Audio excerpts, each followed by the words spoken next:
There's always once. It was once, Shep. Don't let him fool you. It's always been twice. Oh, because I have No. But if you go to I've always done it once, and this whole you had the me like upgrade 3 times. before the rest I have of the us. paid That's version. why. That's why it's always twice for me. Yeah. This is absolutely ridiculous. I don't like it. Is this thing on?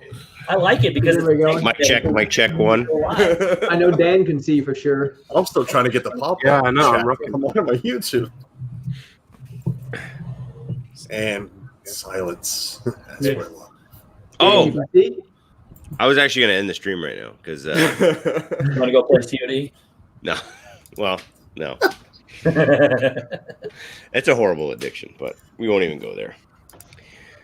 We won't even go. I'm actually very surprised. I was smiles ear to ear because I didn't actually think Steve was going to be on tonight because he had a big shindig. Well, his parents' anniversary.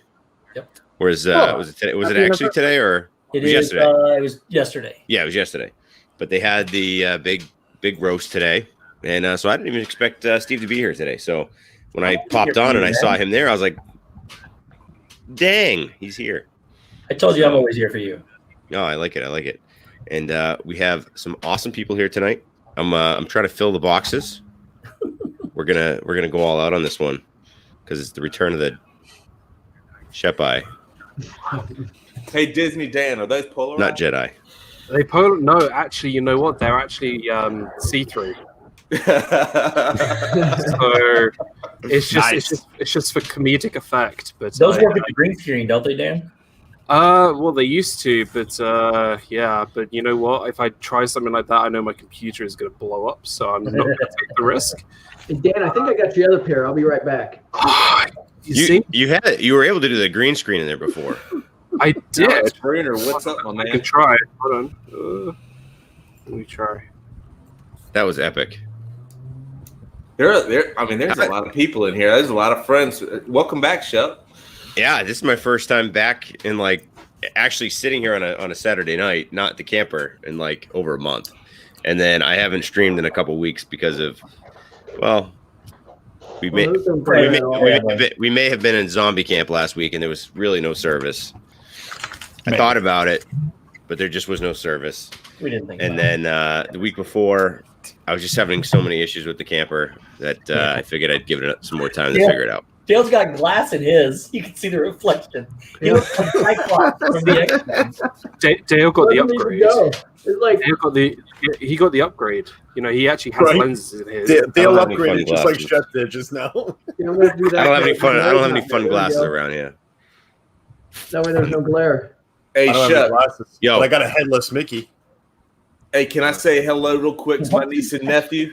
Oh, 100%. They are new to your channel, man, and I'm thank you. Go subscribe. It's Gracie and Tate. They're in the channel. I see that. Tate. I was trying to figure out who those people were. They are slowly getting subscribed to everybody in this community, which is awesome. And it's just a good place for them to be. And I welcome here, Gracie and Tate. You'll have a lot of fun on this one.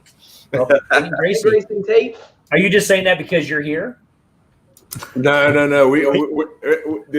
So I guess when I was on Zip, I kind of told my family that I was on there, and so they started following Zip, and so every Tuesday night I get a text message, it's like, "Are you gonna be on tonight? Are you gonna be on tonight?" And I'm like, "No, I think that was kind of like a one-time gig." And so then I told them about Steve, and I think they popped in Steve's before, and so I told him Shep invited me tonight, and so here they are, and heck yeah, so I they love Resort TV 1, and who doesn't?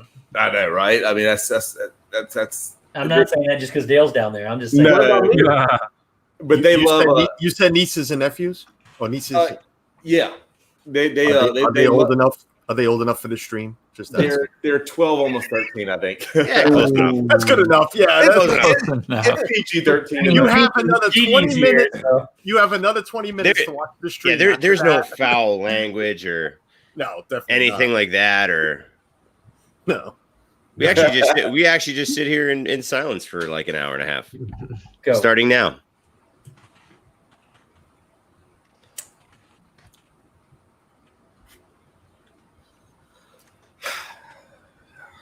So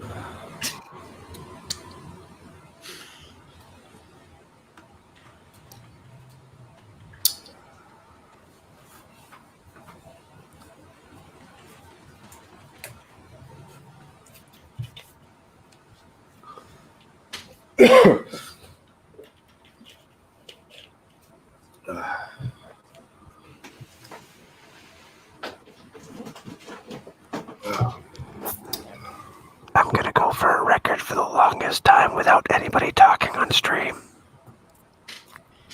That didn't count. I'm not really talking because I'm not real. Hello.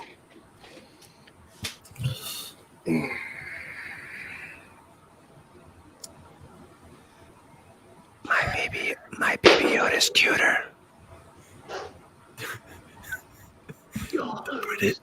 The British guy's like, why did I stay up for this? It's 2:40 in the morning. He's like, if somebody doesn't start talking soon, I'm literally going to bed. I'm looking at Dan's face like I stood up for this. I definitely wasn't going to be the first one. It's 2:40 in the morning. Oh, that's right. Dale's makes noise. Yours makes noises? Yeah. You all lose. So I tried to have this competition with Dale and Jenna. How the heck?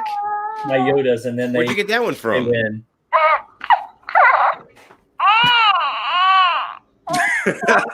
I've had 4 of those in my house. I'm done with that, man. With that little whining. I'm all set, man. They're all I'm grown not up. to that stage yet, but I am also sick of it.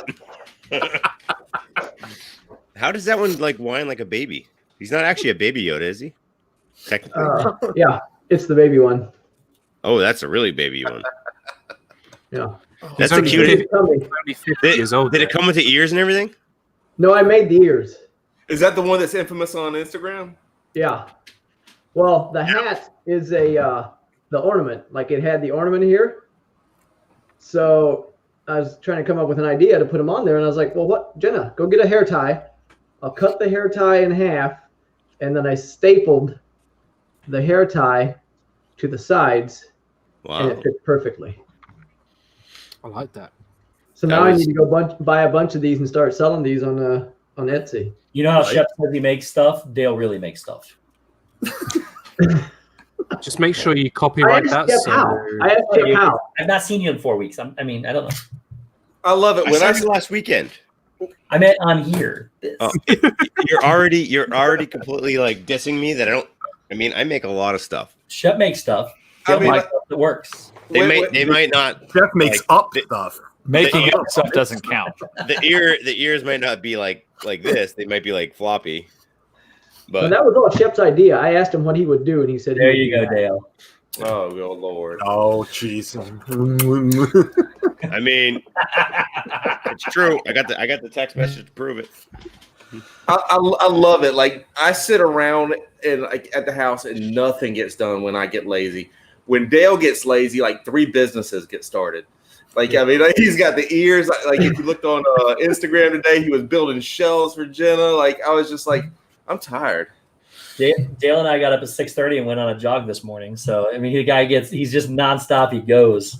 I can't. No, I can't even get up at 6:30. that was just a jog we ran. give it a couple of hours. I don't need to get up for it. I'll just be there at 6:30. That's actually a great idea. Yeah, So why we're not? gonna stay wait. on. Shep, We may be here, Dan. We may be. Hold on. Andrew Bidding says. Oh, dude, Andrew Bidding says Shep making stuff in the gulag technically doesn't count. Hey, It is an Apple Zoom meeting right now. Oh, I love it. I thought more Brady Bunchy, but okay. We Here's need one a more. We priority. need one more for Brady Bunch. We'll get You there. make a perfect Alice, Dan. The one who needs glasses. There's a story of a man named Shepherd who had a whole bunch of boys of their own. Does that make me That Greg? sounds Brady? weird. I'm up here. Greg, Peter, Bobby. I'm so Bobby. Dan's Marsha. Dan's Alice. Alice, that's her name. Dan's Yeah, Alice. Dan is Alice. It's fine. Marsha. Marsha. What's up, making moves with Alex Brunner? I know it's making movies, but I think he needs to change it to making moves. You know, now he's actually going to do that because you've said it. I know. It's all good. So I've totally taken advantage of the situation here. Have you watched any of his movies on his YouTube? Who? I have not yet. Alex. Oh yeah, Brenner. Alex. Yeah. He does that stop action Oh, nice. some Lego stuff, and it's like stop action. It's really cool. That takes a lot to produce too. I thought Yeah, it was no kidding. That's a lot of work. We That is can't a get lot. Shep. We can't get Shep to sit still long enough to do stop motion videos with him. That's the truth. We can't get Shep to sit still long enough to play Call of Duty for 25 minutes in the afternoon. That is correct as well. That's the truth too. Actually, that's not true. Well, I play. I can. Hey, for the I just got record, yelled at. I made one comment, and Brandy's yelling at me. Be nice. I can play. I play during nap time from like 12 to 1 or 12 to 2, and that's my mid-afternoon playtime. Dude, you missed out yesterday. You missed out yesterday, Shep. Let me I tell know you. I wasn't around. Yeah. Could have played with the British are coming, but I did watch though. I did watch. I We played, and then we brought Kelly in. Yeah. Yeah. Then we got another gentleman in. It was fun. Yeah, I watched a little bit of that, and it's Steve's yelling at Kelly to get back in the chopper, like, get out, get in, what are you doing? Where are you going? Get over here. He's like, oh yeah, Dan's dead. Dan's dead. Yeah. Guys, if you haven't done so already, I know it can make people sick for sure. I know Stacy. I love Stacy. But obviously the especially when you watch me, I may or may not be all over the place, so it may get you a little motion sick. Nate But it's a lot of fun. Call of Duty group. Nate, this is definitely a Call of Duty group for most of them. Anyways. Yeah, it's a ton of fun. It's just something different to kind of take your mind off everything with everything going on. It's a fun little place to escape and hang out. So we've been doing that a lot lately, and it's fun. Dana doesn't like the vehicles. He doesn't understand. What's that? Dana doesn't like the vehicles. He thinks it alerts you where you're at. I'm like, oh yeah. Actually, Dana from Touring the Galaxy has been playing. TTG. Yeah. Follow the strategy. Yeah, boys. You only need it for the first 5 minutes, and then you're set for the rest of the game. Yeah. Well, after Kelly and Steve decided to leave unexpectedly, Dana and I were like, hey, why don't we just win without them knowing? And Dan's talking without moving his mouth. I know that's what happens when it's 2:48 in the morning. Time travel is a certain thing in Britain. Even your internet. The British internet's like, come on, dude, really? I know. Really fast. Like, really? But time travel can change the way people speak. Nate wants to play. Nate, hit us up on Instagram or Twitter. Yeah, Nate. We'll get you set up. Nate, If you have the game, I guess. paging Mr. Morrow, Nate? Yeah. Oh heck yeah, man. I'm like I have the chat so far up because I'm trying to keep it up high. And if you play the at-home version of Drink When Shep Dies, please pace yourself and use water. It's actually worse if you play how many times Dave gets revived or bought back by his teammates. I have, Shep gets a lot of kills, but Shep as doesn't. a medic, I have to admit, I've started more IVs and saved Dave more than I did in actual combat. So. It's a good possibility. It's a distinct possibility. Dave dies a lot. Is that what you're saying? Just wait. Hashtag Dave dives a lot. No, Just wait Dave doesn't die a until lot. you. I save him. That's true. I think And Steve can I am the agree. guy throwing up on the side when just watching. Yes, I am that guy. I can't watch or Steve play. can agree that you will see a different side to Disney Dan when you play Xbox. The very first time. Oh yeah, we try to make it very clear. It's not family friendly. It's Hashtag not the opposite of family friendly. It's the opposite of family friendly. There may be some cuss words and such over there. But it's part of competition. Like technically, it's like a competition when you're playing video games. It's sort of like competing. And I consider myself an elite athlete when it comes to video game playing. I'm just saying. No pulled hamstrings, right? I was gonna say we've seen the pulled hamstrings. We'll see how that's gone. Hey, a true athlete always has a bruise, right? Is there, Shep? Hey, currently I have a bruise from the. What? It's a big bruise. I'm an athlete because if I touch the doorknob wrong. Let's say hi to some friends because I am so far up and I'm taking advantage right now because I saw Steve's on. Yes. Pete. Oh no. Pete is starring naked. Bobby's yeah. For the first time. It's that kind of time stream. on stream. Ryan, Pete is I naked. told you the younglings do not belong watching the stream, and that just That means I've got to go. Hey, it's still PG-13 because it's. Hey, young viewers, this is the anatomy of a mature adult. not naked, doing some arm treatments that I have to do, and I can't wear a shirt when I do it. No, heck yeah, dude. Heck yeah. Heck Right, yeah. you just wanted to flex some muscles, didn't you? There ain't no muscles left to flex. They all fell asleep. I went to coma. But they'll come back very fast. Twofold. Good to see everybody. Good to see you, brother.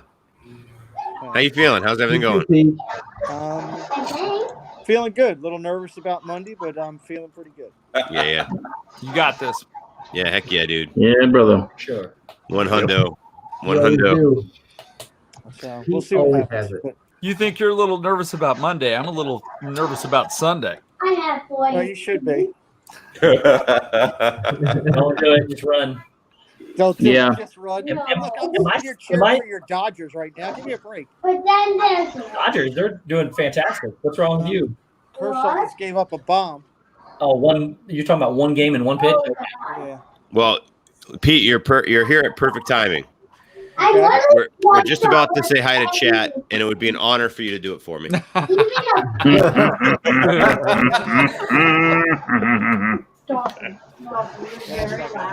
Go ahead. No, go ahead, Pete. We're waiting. Yeah, I can't see it, so it's not. No, happening. we're waiting. Go ahead. Just guess. Hello, chat. Good to see everybody. Let's go. We'll just sit in silence while Pete does that. Oh boy. There we go. Tunes and all. He's getting out a guitar. Yeah. Somebody wanted to play.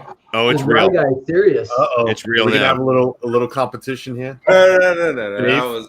Are you playing the music for me to read the chat? Is that what- Do I need to get my guitar? Ready? I Here we think go. Dave, yes. Ding, All right, ding, stop. ding. Dave, go get yours. Let's go. No, it's not. It's not going to happen. Oh, It's out of tune, and my fingers hurt. here we go. Oh, No. it's What, out of hey, tune. what are you doing? No. What? What? Do what? That's the intro. Yes. Um, Hold on. Ready? no, Here we go. no. Lay a tune. We're gonna do this together. Where'd the pick go? You can play a little Red Hot Chili Peppers for me, Mike. That'll really pump me up for the chat. Here we go. What are we doing? Just start strumming away, and I'm gonna take it. I'll Okay.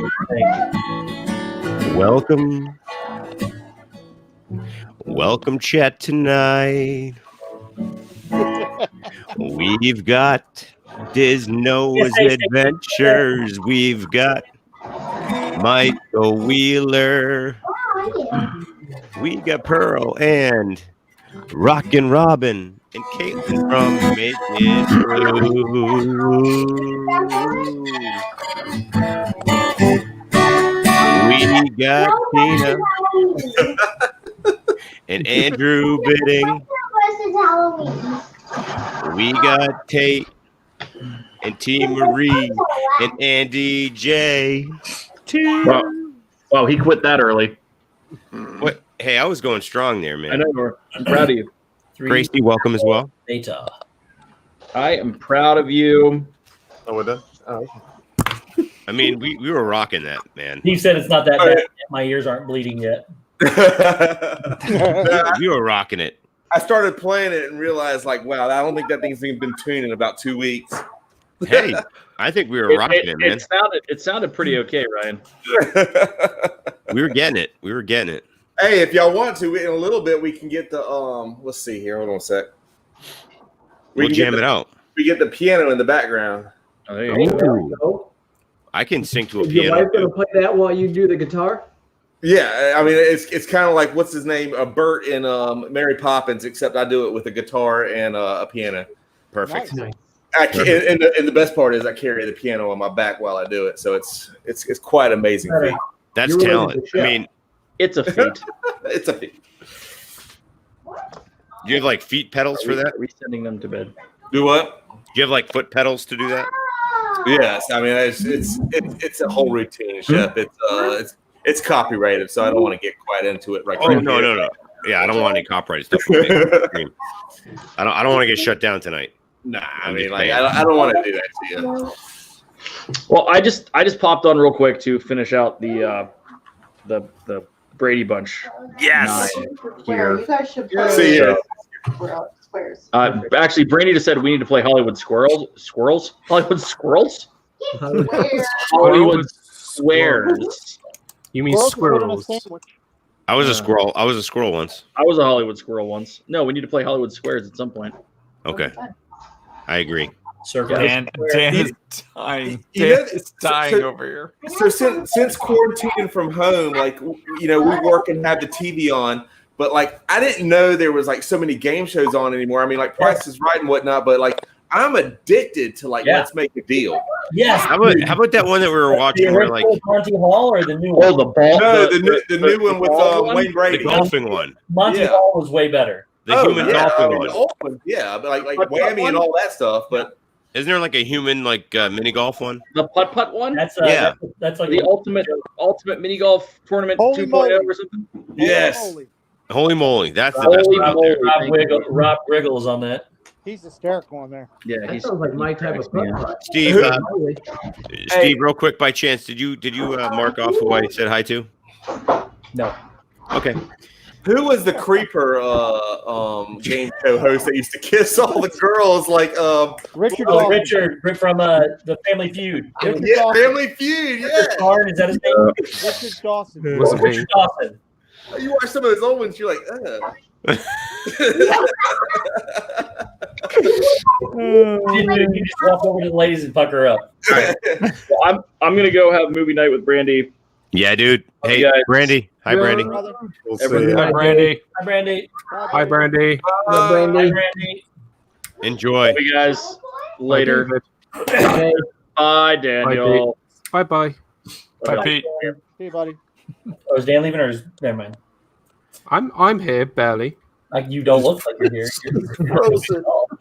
He'll make, You know he'll what it make. is? You know what it is? Because Shep is so hot and my computer's getting too hot for him to handle. So I mean, Oh, Dan, this would be a good question. Do y'all I am have actually legitimately sweating in my basement right now. So oh, do you have power? You know what? you obviously have I do, but my basement's like 0 degrees in the winter and like 100 in the summer. There's no happy medium. It's ridiculous. I find it funny that Dave leaves and my computer starts to work again. That's a good point. Yeah, I mean, It was too hot to handle your computer. I Did don't know. y'all have any power issues with the storm or anything? We got lucky. I didn't have any. We got lucky. We skated through it nothing. how about you, My- Ryan? No, yeah, we're fine. My sister's in Westport, Connecticut, and they got thrashed. Yeah. Yeah. I know Meg was without for a long time. Did she get her power back yet? She No. did. My sister doesn't. Yeah, Really? yeah. They're saying like Tuesday or Wednesday. Wow. Yeah. Yeah, Meg got her power back, but her Wi-Fi she had to completely redo it all. That's why she went on Fiasco. So, but she's getting everything sorted. The crazy thing was they were excited about that because they said it was going to be 11 days out. But then, Wow. so I think in Westport they got hit with like a bad tornado on the backside of the hurricane. Yeah. Okay. Yeah. I know Western Mass, there was a couple tornadoes. Is Yeah. it? So the lower part of the Outer Banks got ripped up pretty good on our end. The storm came through on high tide. Ooh. So Wow. it threw about 2 or 3 feet of sand across the islands down here, and like just cars piled on top of each other and stuff like that. I don't know that they have power back yet, but it was crazy because I mean, like on paper, on TV, it didn't seem like anything was going to be crazy or a bad storm. I mean, it was like a tropical storm level 1 hurricane, but It just took off. I mean, I guess it hit a lot of places at the right time, or like, unfortunately, at the right time. I got to go to the I saw that movie on Netflix, or that series of Outer Banks on Netflix. Now I want to go to Outer Banks. So the interesting thing about that is filmed in, from what we understand, it's filmed in Charleston. Oh, so not even Outer Banks. It's an Outer Banks story, but you're not really getting. you might be getting some scenes from the Outer Banks, but not. It's not like that's not the Outer Banks. I understand. From what I understand, it's filmed in Charleston. Oh, well, that's weird. That is weird. The Outer Banks are absolutely beautiful. Yeah, that's our bucket list for hopefully next year, 2021. If the a lot of good babies can handle. I shouldn't say they're not babies anymore. The twins. They're still young. Yeah, if the twins can handle travel a little bit better, I think we'll give it a shot. You know what's interesting is like when we go out there, that's a big beach for people from Pennsylvania. I mean, so like I think like as far as like getting like a true beach experience and like sand and whatnot, because from what I understand, like the Northeast and whatnot, I mean, you just don't have like those like huge runs of like, I guess just like beachfront or like the water's cooler up there. Like I know y'all travel down South Dakota beach vacations, but the Outer Banks get a ton of people from Pennsylvania and like Delaware and stuff like that. Yeah, we have decent beaches in Mass and stuff, but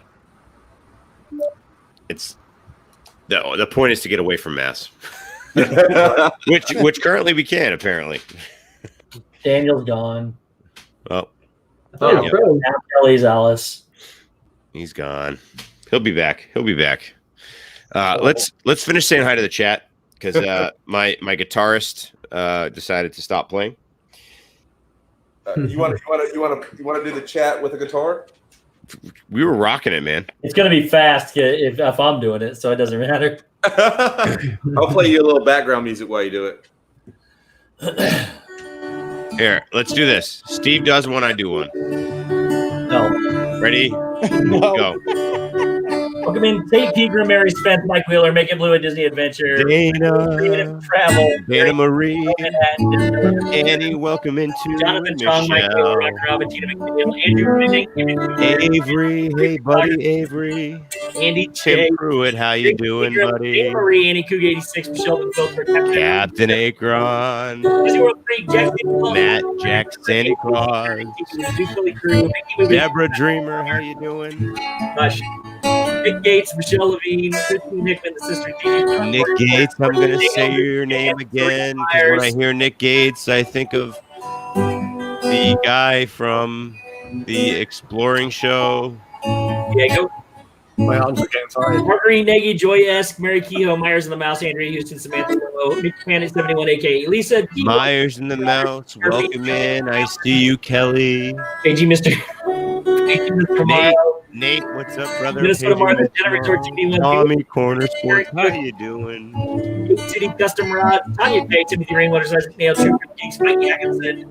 For all that know, I'm going on tour next week, and Amy, AJC Magic, welcome.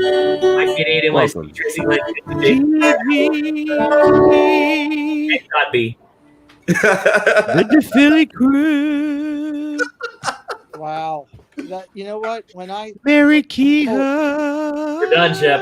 We're over. It's done. Shep, when I was in the hospital and came out of everything, they were giving me really good meds, and I thought that was what I was seeing on Saturday, and I just realized no, it's just the normal. You could basically be stone sober and watch me. Oh my God. Timothy Rainwaters, my man, how's it going, buddy? Welcome in. I said hi to Timothy, but I don't know if we're doing that.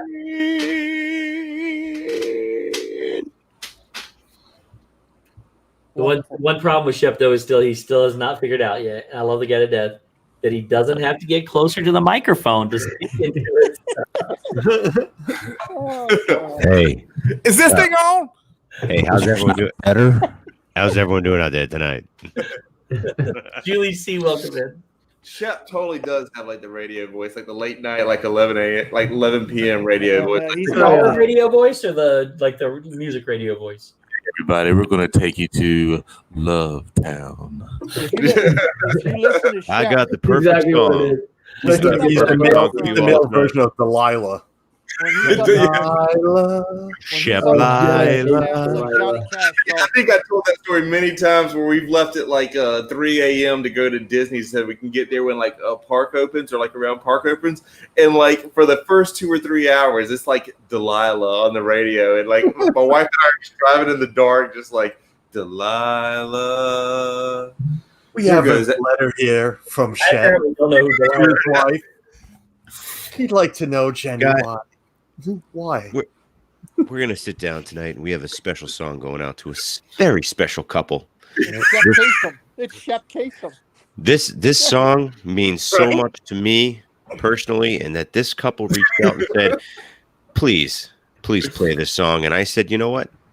I'm gonna play this song tonight because it's special." He's coming back because it's special. It's a special song, and I'm gonna play it because it's special. Tell Shep the British guy is waving at him backstage. Sorry, Dan, it was a little delayed. I just want to say that song did wonders for my computer, and I fixed it. You fixed it. You did, and I would have to say that I know for Pete's description here that my bed needs to be used, and I'm gonna go and hit it because it's 3 a.m. Actually, no, it's 3:07. Oh my! I don't care about your bed not being made right now, brother. You're on with us at 3 a.m. your time. I love you.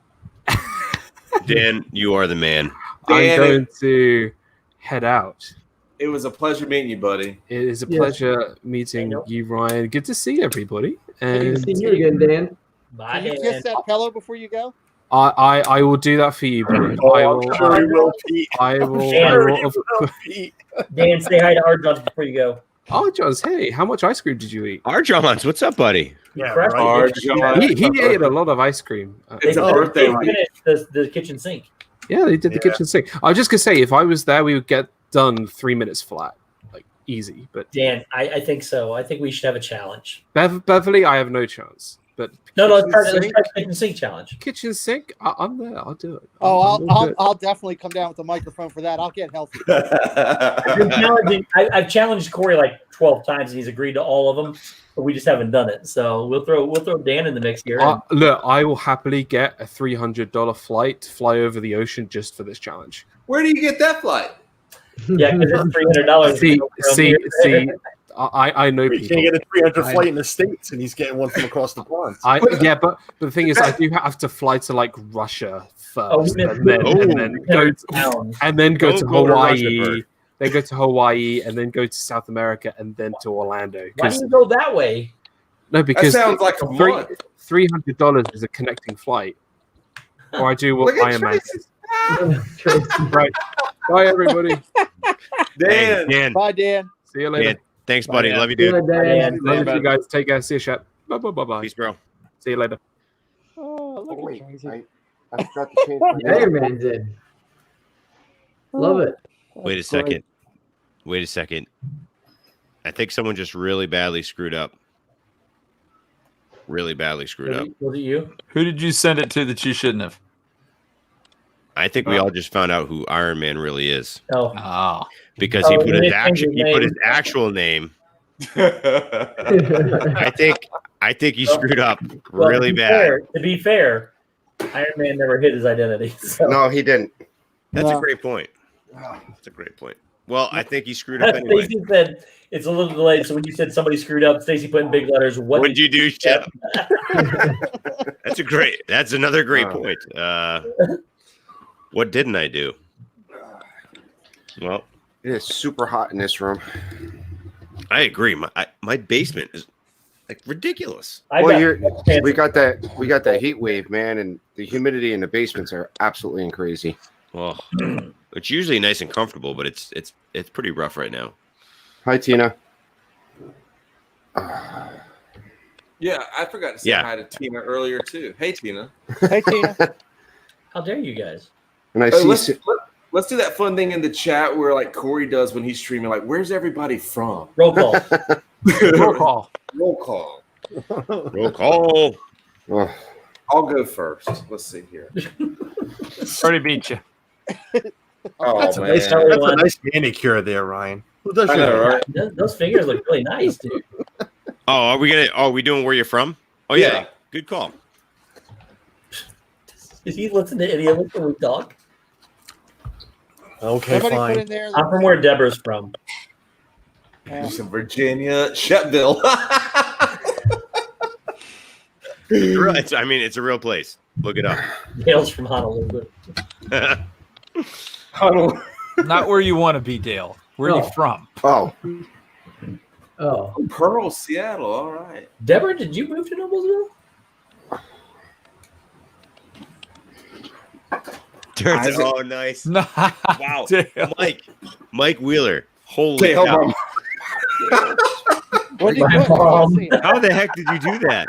Oh, Mickey fan 71. upside down I'm thing again, jealous. did he? I love Savannah. Dude, my mind is blown right now. Mike, how'd you do that? Do you see his message? What did he put? I can't see. oh, upside down. He's been doing that for a while. Yeah, he's been That's doing awesome. All right, hold on a second. I gotta get my What am I missing here? that. Mike Wheeler can type upside down in the chat. Deborah, that's awesome. Deborah, I Ron's actually in the house. I drive through Noblesville weekly. What's up, Ron? What's Hey up, guys, Ron? how you doing? Ron, the Philly crew, welcome in. He's also one of our regulars with good old COD. I was just playing that, trying to get level up in season 5. Oh man, season 5. I haven't been playing much since season 5 came out. The servers are trash. For sure, Deborah, for sure. What are we talking about? Oh, nothing. Call of Duty. Oh, there it is. My other life. My wife's like, "Where are you?" I'm like, Donna Jaworski, welcome in. Jenny will be like, "What are you doing right now?" I'm like, "I'm upstairs playing with the kids." She's like, "No, I'm upstairs playing with the kids." I'm testing things. That's what I tell her. I'm like, I'm testing things. Oh my god, that's so bad. I'm like, I'll be right back. I gotta go test things. Guys, let's play a quick game. Let's go. I can do it. 2 hours later. Oh, No, it's more like 5 hours later. Donna, what's up, Donna? Hi, Donna. I know it's an addiction that'll just never go away. Pearl or Lisa, I have been to Savannah for St. Patrick's Day. That is a party. The best St. Patrick's Day party I've ever been to. And unfortunately, I've never been to Boston, but New York City was quite the St. Patrick's Day party. Don't be ashamed. Go to Boston if you want a St. Patty's Day. Yeah. I mean, I've heard Boston throws a heck of a tea party. Oh man, yeah. It's a little hairy at times. It's a BYOT though. BYOT. That's good. It's one of those kinds of places. Dale, they're saying you're too quiet tonight. They say you got a beautiful smile. I'm just listening in. He does have one heck of a smile. It's $1 million. He is a beautiful human being. Portrait mode. He's like taking the senior pictures. He's like, I'm not gonna lie. I mean, I'm still shopping for that circular saw. ooh, I'm telling you right now, man. Go with the DeWalt. Go with the I'm gonna Makita. go with Makita. What a Makita. Go with the Oh, he wants a professional one. He wants the one. He wants the one that that he can use for the rest of his life. No, because the Makita, you need 2 batteries. I have 2 batteries. So I know, but you always had. all my stuff is already Makita, so I can't switch over to something else. And I already have 2 batteries, so it works perfect. I'm just debating on if I want to go with the brushless or the brush. The brushless, obviously. No, go brushless all the way. Yeah. But Hey, I don't use Shep. it that much. So. Hey, Shep. Yo, Hey, there was a good question in the chat there. I believe it was from Angie J. Yeah. Did you see that? Nope. She asked if Pete could give Dale a couple hot seat questions. Ooh. And what I will tell you is, I will tell you an honest answer. I'm terrified of Jenna, so no.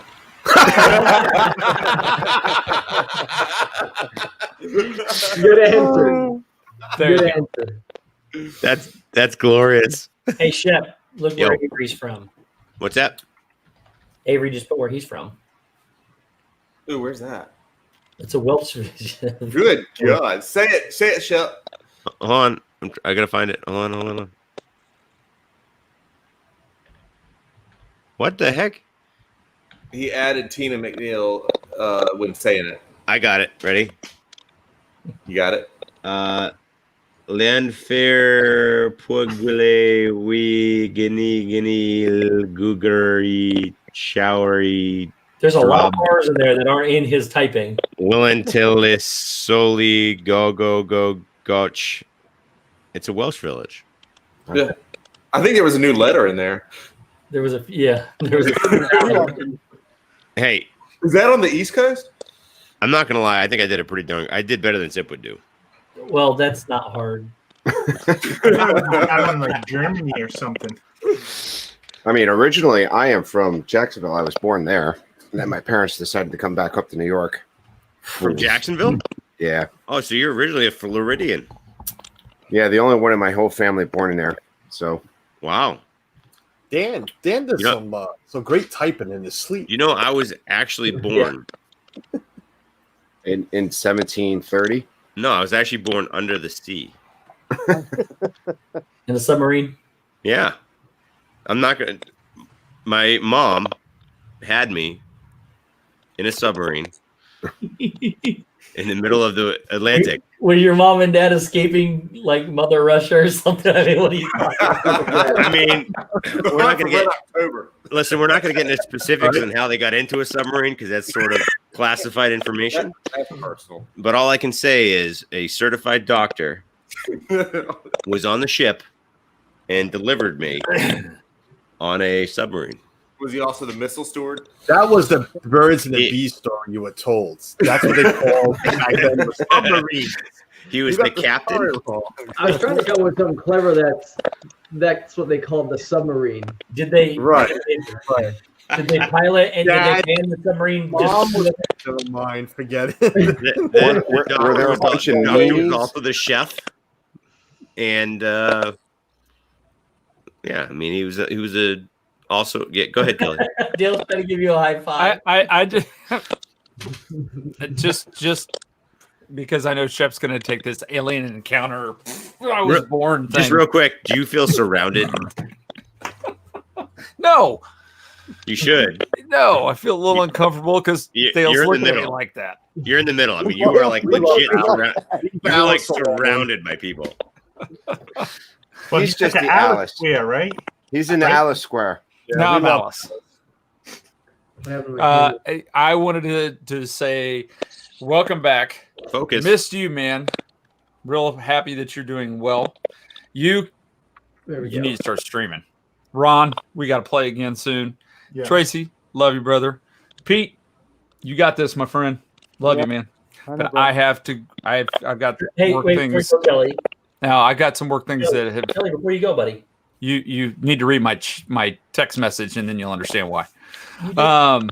Guys, I gotta head out. Okay. But I definitely wanted to jump in here. I got a very early morning in the morning, and I can't hang out with you guys as much as I love getting in trouble with you all. I'll talk to you tomorrow night. Yeah. Oh, Yeah. definitely be talking to you tomorrow night. Yeah. Folks, do not watch the stream tomorrow night on The hot seat. Devin's The channel. hot seat tomorrow One quick night. question, Pete. Has anybody else Hold on, answered hold on. every question but me? Hold on, Kelly. Let me just do something for you that'll help you out.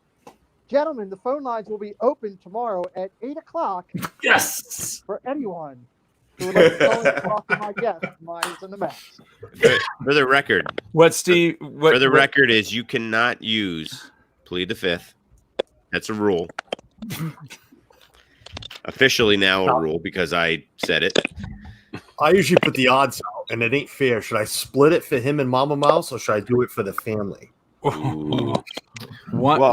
First off, Shep, you're not allowed to make rules. Second off, Pete, I'm just going to have your phone on speed dial. I'm going to be hammering your phone the entire time. So you're only going to be getting calls from me during the show. They're all going to be softball questions. Nice little softball questions that Kelly's going to make up for himself. My concern is you're going to ask me questions and I got to answer with my wife sitting right next to me. So You need a top wall. So the bets would be Over under is 5, and I am taking the over then. Carlos, hold on. You gotta Good call, Carlos. The greatest part about tomorrow night is during one of Mama Mouse's craft streams, she told me, and I quote, Kelly had a lot of women when he was younger. Don't think that's not going to be a topic.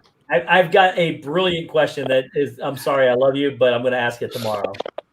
Ask Mama about the 3 dates in 1 day thing. Whoa. As long as Mama was the last one. I'm still thinking you. She was the only one. She was 3 guys that dated him. Want to drop her off and she'd come through one door, go right back out the other door. She can hear you. You want to ask her questions? Ask her about that. He All right. completely lied. You gotta. Hey, Yeah, you Kelly, don't hate the play, don't hate the game. You know what I'm saying? Hate the Pete, Don't hate the player. right now, Pete didn't invite me on the channel. He said you'll be on this day. I'm just saying. That's the only way and right way to do it. Hey, look. Kelly thought he was going to bed right now. Now he's got to go inside. Now I'm going to the couch right now. I'll be on the couch. Here's the one good thing. Sometimes on that show, the train will go off the rails. The night that Shep's there, the train's going to get exploded. So don't worry about it. It's going to be craziness all the way through. I want to see how brave he is. Let's see if he brings his wife on. Who, me? Yeah. Yeah. Yeah, that's not happening. She wouldn't even. Yeah, that ain't happening. Okay. Well, I'm like, hey, honey, let's have like a me and you live stream. We can sit down and just say hi to people, and and she's like, yeah, no. I got yelled at today for catching my wife's leg on the stream. Or yesterday at the food trucks. Yep. Okay. Oh yeah, dude. Like she doesn't mind being in video. She doesn't mind being in videos occasionally. Although we did have a huge breakthrough, and I never ended up editing and posting the video, but we did have an actual huge breakthrough where we actually sat down and did an ending, like a full-blown ending to a video. Me and her sitting on the couch, and then I never ended up getting it out. So hey, she was in the dance videos. She had no problem doing those too. That was awesome. Yeah. Hey, she was one of Kelly's unicorns. Be that Shep, because I'm telling you, I caught a leg and forget it. Yeah. Well, if I took the camera in there right now, I'd be sleeping at the neighbor's house. Pete, you're going to have to put a bed up for me. Well, that's what I was going to say. What the true bet is whether or not Kelly sleeps in the couch or in the studio or his own bed. Listen, I'll tell you what. Trying to push I just hold on. Let me do something real quick. All right, hold on. You better not, Chip. No, I'm almost done. No, I just booked a hotel room right down the road. It's a top of the line Hilton, and I just booked a room for tomorrow night, so you're all set. So when everything's over, hold on just a second. Hey, Mama, you might want to come in here and defend yourself. You should hear what these guys are saying about you. Not me. I'm scared of that woman. Bye, guys. I'm not even here. Carlos is gone. I'm ending the stream. Good night, guys. I'll be right back. Love you guys. I'll see you later. All right, Kelly. Later, Kelly. Bye, buddy. Hey, love you, buddy. All right, man. I'm scared of that woman. Hey, there's nothing I laughed harder than on Pete's stream when he asked Walt where was the best place he made whoopee, and he was like in a changing room at Sears. Like that has to be hands down the best. You know what? It was a great answer, Ryan. But the better thing was the next day Walt was live down at Disney Springs doing one of his live streams, and he goes, "I'm going to head on in here to this store." And Jack Quick, somebody put in there, "Man, I hope he doesn't go to the dressing room and take the camera." Oops. Oh, I was dying. Oh man. Although Jeff's answer wasn't bad either last week when I asked him, and he said that he was in a dry riverbed in Arizona. That one I'm still trying to figure out. A dry riverbed. Stacy, just don't tell. Just don't tell him. Yeah, I can't afford to get a Hilton for him, but yeah, it is a Motel 6. But I'm going to make sure that they will not see the sign. Just keep it on the DL. I don't know why that hit me hard. A dry riverbed.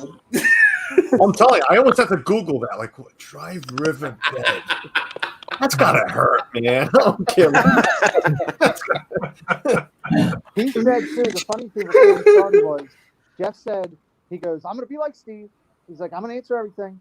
You're not going to get me." And I said, "Okay." And then I threw the one out there about, is it true you have a big crush on Kelly from the Mickey Bunch? And he literally stuttered over his words. What? Oh, no. I'm watching the chat to see if my niece and nephew are still here. Yes, I told you.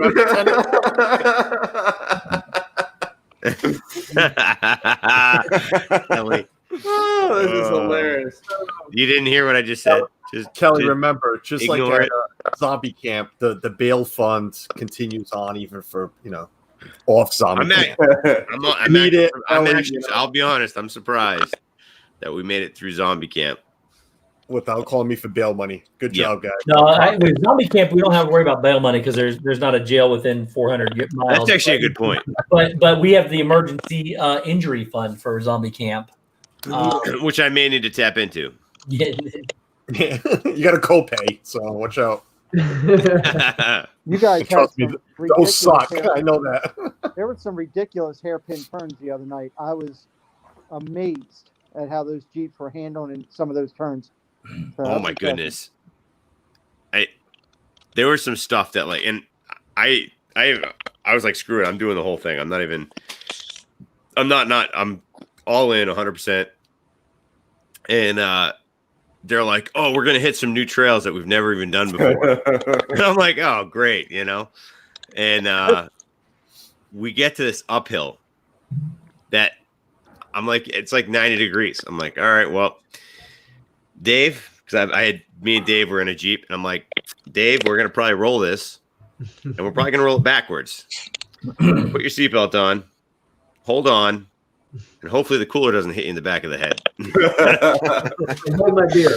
Yeah. Oh man, it was like, just like pin it, close your eyes, and actually don't close your eyes because then you really, but just pin it, and whatever happens, happens. And I'll tell you what, the first time I hit that uphill, I didn't have it in first gear.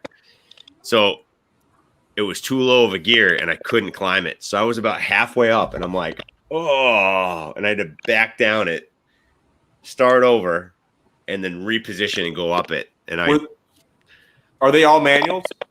No. They're auto, but you can put it into 1, 2. Yeah. And Kenzie, what's up? Hi. Hey, Kenzie. It was insane. When we got up to the top of that thing, it was we were just screaming yeah. It was so awesome. And then there was some downhills there was one downhill that it was probably I don't know, 60, 70 feet long. Maybe, I don't know, maybe 100. What do you think, Steve? 40. Wasn't that short. I'm going to go with 200. 2 feet. I'm going 200. No, but and they definitely were not 90 degrees, but when you crest it, there was like a dip, and then you come back up and you're facing straight ahead, and you can't see. You don't even know where to put your tires. It's like you have no clue. The hood comes over the part where you can see the front hood. You can't see. It's an amazing time. That's all we're. Yeah, it was crazy. My where we go hunting, my property's like an hour from Dave, and everything looked exactly the same. Oh yeah, and everything. And a couple of years ago, I had my Toyota. I had a Toyota pickup with a cover and hatch in the back and everything. And I was up there during this same time of year running the trails, and I came across and hit one wrong and totally rolled that Toyota and put it on its side. Oh, it's yeah. Fireball. I was standing in on the ground through the window up through the cab, looking out the other window when they came to get me out. So, anyone got a winch? Anyone got a winch? No, seriously, Deborah. I got home on Sunday night, and Sunday night, I'm sitting there looking through classifieds, trying to find a 1980s to 2000 Jeep Cherokee beater that I could buy. I can't do that though. Jenna had one of those back in the day, and those things were a beast in the snow, especially back home because there's all that snow. Yeah. And the thing I liked about it wasn't because I had a Commander too, and it was automatic 4-wheel drive. Oh, and I could never do donuts, so I loved to drive her Jeep and do donuts. She's like, "Put it into 4-wheel drive, no more donuts." I'm like, "Nope, I love driving this thing." and those the 4.0 engine in those Jeeps are bulletproof. Oh, yeah. Literally, Yeah. like my Jeep had issues with the coolant. It wasn't keeping the coolant, and like I overheated. Like there was so much stuff that happened to my Jeep, and it just pushed through like it was nothing. Like That's we were like, crazy. oh, the kid that built it, he was like, dude, don't, it's we call him B-roll, Brewer, or Goodwill. Still out names. He has 3 nicknames for him. He's my driver. He's my Uber driver. His official name is Brewer, but we named him B-roll and Goodwill. But he built it, and the morning we were going Jeeping, he put in a new water pump cover because the other one was cracked, and it was just the thing was, it wasn't perfect, but it didn't even like stutter. The thing just went no problem. It was crazy. Wow. Yeah, those motors are built for. He's my driver, and he's the one that has zero reserve for our safety. No, he's the one that has zero reserve for. He's like, get out of the way, we'll do it. And I love riding with that guy. And did you ride with him again, Steve? Yeah, I'm going to have everybody else but him. He's the only guy. He's so funny. We all went with him last time.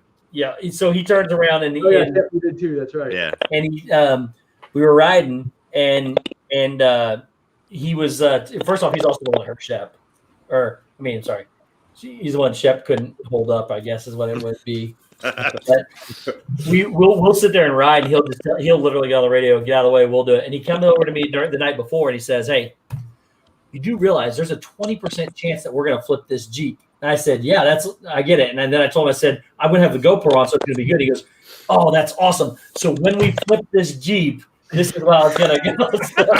So he didn't. So he went from if to there's when. a 20% chance that we might to when we flip this Jeep. And I honestly believe we probably would have, because there was some stuff that I wanted to, and I would have been okay with it. But we were, Corey and I had to leave because of the hurricane. So I didn't get to finish the night portion. Yeah, we went back out at night. I mean, it started to rain, so everything was really wet. Yes. And that uphill, the one that we made back in January, the one that we hit for the first time, that we all got kind of stuck on, but made it to the top. Oh, the one that they actually after the creek. Out, yeah, you had to like drop into that creek, go across the creek, then jump up that hill, and then you almost had to straighten out and then go up that giant hill. The one we hit the tree on. Oh yes, we were ripping up it. And we just slammed in the tree. That was hilarious. So we hit that during the day, and it was like nothing. It was like you just trudge right up it like nothing. And then our nighttime run, after it was wet, it was just. I'm like, Dave, just cross your fingers, man. I'm pinning it, and like it was just like. Oh man. Oh, we just got up. There was actually 2 people that didn't get up it. One of them actually got stuck in the creek. Yep. Like really? Yeah, he died in the creek. What usually happens, you're gonna lose Jeeps along the way. They just I'm not making this up. They leave them, and they come back the next day and find them and pick them up. Yeah, they'll just throw them out. Yeah, if it's too nasty, like it was really nasty. So I think actually Goodwill went around to try to pull him out and couldn't get him out. So we basically, what we did last year, we broke all 3 Jeeps. This year we had more Jeeps so that we could social distance more and everything. And so that gave us more. We had 2 people per Jeep basically the whole time. We were able to lose more vehicles this time. So yeah. Oh yeah. Although I don't think anyone really broke it. Well, at the end, one of the guys broke something on his Jeep, but we made it back to the camp. I went that close to those bears like you did. The bears were something else too. That's phenomenal. The bears were awesome. Corey absolutely loved the bears until he saw the giant bear staring at him, like licking his chops, like, "Oh, you look like a good meal. I'm gonna eat you." And Corey's like, "I'm out." Yeah, those like things, I said in those things can come up a tree quick. I've seen that happen. I had that happen. One came up on me halfway up the tree on a stand one time. I was crying like a baby. I wanted to get away. So they didn't want to shoot it. They're fat. They can run like 35 miles an hour. Oh, they're quick. It was faster than the thing we were in. I saw a black bear almost run down a wild hog up in Philly or up in Pennsylvania where we go one time. It was amazing. I didn't think he was that fast. And he closed the distance. but that hog was able to shoot and dart and got away from him. All right, hold down the fort. I'll be right back. Like I said, you don't have to be the fastest. You just have to be faster than one. That's true. I got a golf question. How many mulligans did Corey get that day? But I think they quit keeping score. Yeah. Oh, they didn't keep He didn't do terrible. He's learned. He's come a long way. He did a lot of hitting and stuff. We went to Top Golf, and he's actually not bad for his first ever time playing. Oh, you guys go first time until I heard it after, because I saw it when Zip went live on Instagram. Steve, you guys went down to Pittsburgh to you guys went down to Top Golf in Pittsburgh? No. We played Top Golf in Orlando before. I was in Florida first, and then we went to Pennsylvania. So when I was down with Dizzar Dream and Russ, we went over to Top Golf in Pittsburgh, and that was awesome. I tell you what, a lot of fun. That is a fun driving range. I wish they had one close enough to me. Yeah. So I went to Top Golf with a bunch of golfers, and I've never been, and I won. So he cleaned house. He cleaned house. And then so after I was going to mention that Dale was one of those guys, but Dale was one of those guys, and we started playing. I had no idea. Whatever the first game is, you just hit wherever, and you get points for whatever. And somehow I won that. The second one, we played, you got to pick the right hole. So like it'll say any of the red ones up close and any of the yellow, whatever. I hit 18 of the 20 balls in the correct holes they were supposed to go into. Nice. He was killing it. That'll never happen again, ever. Then we went and played putt-putt afterwards. We did. Dale won putt-putt. Putt-putt's always fun, no matter what you do. Who really keeps score at putt-putt? Uh-huh. Well, we kept scoring putt-putt. You got to keep score at everything. we were playing putt-putt in Pittsburgh, and Jeff's son, Zach, he hits the ball.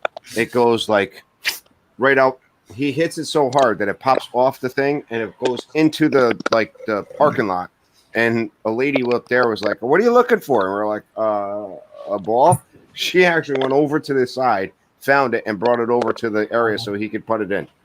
Big LaRue Disney welcome in, and Caitlin, I hate the Cubs. Sorry, just because people here that love them, they're awful. I mean, I'm not a big Cubs fan, but I mean, like, if you ever get to Chicago, you got to go to Wrigley. Now, to be fair, the Red Sox are the most. I hate them more than anybody, but the Cubs are second on the list. So I'm surprised you hate the Red Sox, not the Yankees. I'm a Yankee fan second. I love it. Well, I am a Yankee fan. Yeah, he's weird. Yeah, Ron. Ron's a weirdo. Ron's right. I live in the middle of Massachusetts. And I love the Yankees and the Dolphins, or something like that. My top three teams go Dodgers, Yankees, Twins, and all three of them are like 10-4 right now, doing very well. What a combo! Dodgers, Yankees, Twins. Twins came on by way of my best friend here is from Minnesota, so I don't know. We watched Minnesota games forever, and I just like them. And Dodgers was originally a New York team. The Braves, but holy. Yes, Dodgers are originally a New York team. Brooklyn Dodgers. Did they play Oh, Ebbets Mike, Field? that's awesome. Sorry, Mike, I just saw that. That's What was awesome. that? Ebbets Field they played at? Who Dodgers? Yeah, the Brooklyn Dodgers. Oh, I don't remember the name of the field then. Yeah, it was Ebbets Field. It was Ebbets. Yeah. That was such a cool shaped field. Like if you go back and look at it, what was there was like a baseball field back in like a long time ago that they used that they also used to like race horses that like center field was like 460 feet. Like I mean, anyway. I love old school Yankees. I'll say that. I like 51 back to Murderers Row. I love the Yankees back then. So there was I mean, LA is a big field. Mm-hmm. There was a group that was up in my county. They were trying to build a baseball camp with a bunch of fields, almost like in the summer they would come up, and they were going to model almost every field after the design of some of the professional football fields. So they had Fenway Park with how it's cut in half. I mean, obviously they didn't have the wall, but they would have the outline and the shape of so they were supposed to do all that until one of the towns up here said, yeah, no, if you want to build this, you have to buy us like this huge piece of equipment for their fire department. And they were like, yeah, no, we're bailing on it. They had that down in Cooperstown. Make it blue. That is Little League cool. fields. If you They want had to check that. out something cool, look up Field of Dreams. There's one in Palm Springs, California, and there's one in Vegas. They're 300-foot fields. They do baseball and softball on them. I've actually played on them when I was playing for Team Easton and traveling around the United States back in the late 90s, early 2000s, and getting up there and being able to. I at the time I was at the end of my playing days, and we were playing out there. The year we won our national championship, so it would have been 2002. We played in Fenway, the field there, and they had a 30-foot monster. And my leadoff hitter, who was fast as the wind and I was slow as an ox, he got ready to hit his last at bat. I pulled him out of the game and I hit for him, hit one off the wall, got to first base, and literally took myself off the base path before I even got there almost. So, but they're amazing fields. They got Yankee, they got Fenway, they got Ebbets Field, they've got Wrigley. Where's this? It's called Field of Dreams. There's one in Vegas. That's the one we played at. And then we also played in Palm Springs, California. They got one out there. They're phenomenal. They use them for baseball and adult slow pitch softball. It's awesome. Cool. Aren't they playing weren't they going to play like a regular season game at the original Field of Dreams this year? They still are. They still are? That's going to be awesome. They're not. They can't. They not the original fields. Well, yeah, they're playing the game, but it's not going to be on the field though. They built a field to the side on the same land as a field built with some bleachers and everything. They won't.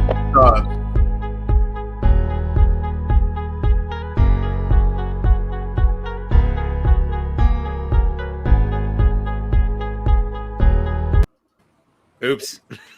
I don't know what. What did Shep just do? I was about to say this. I hit a button. It said video clips. I was about to say this is next level shit right here.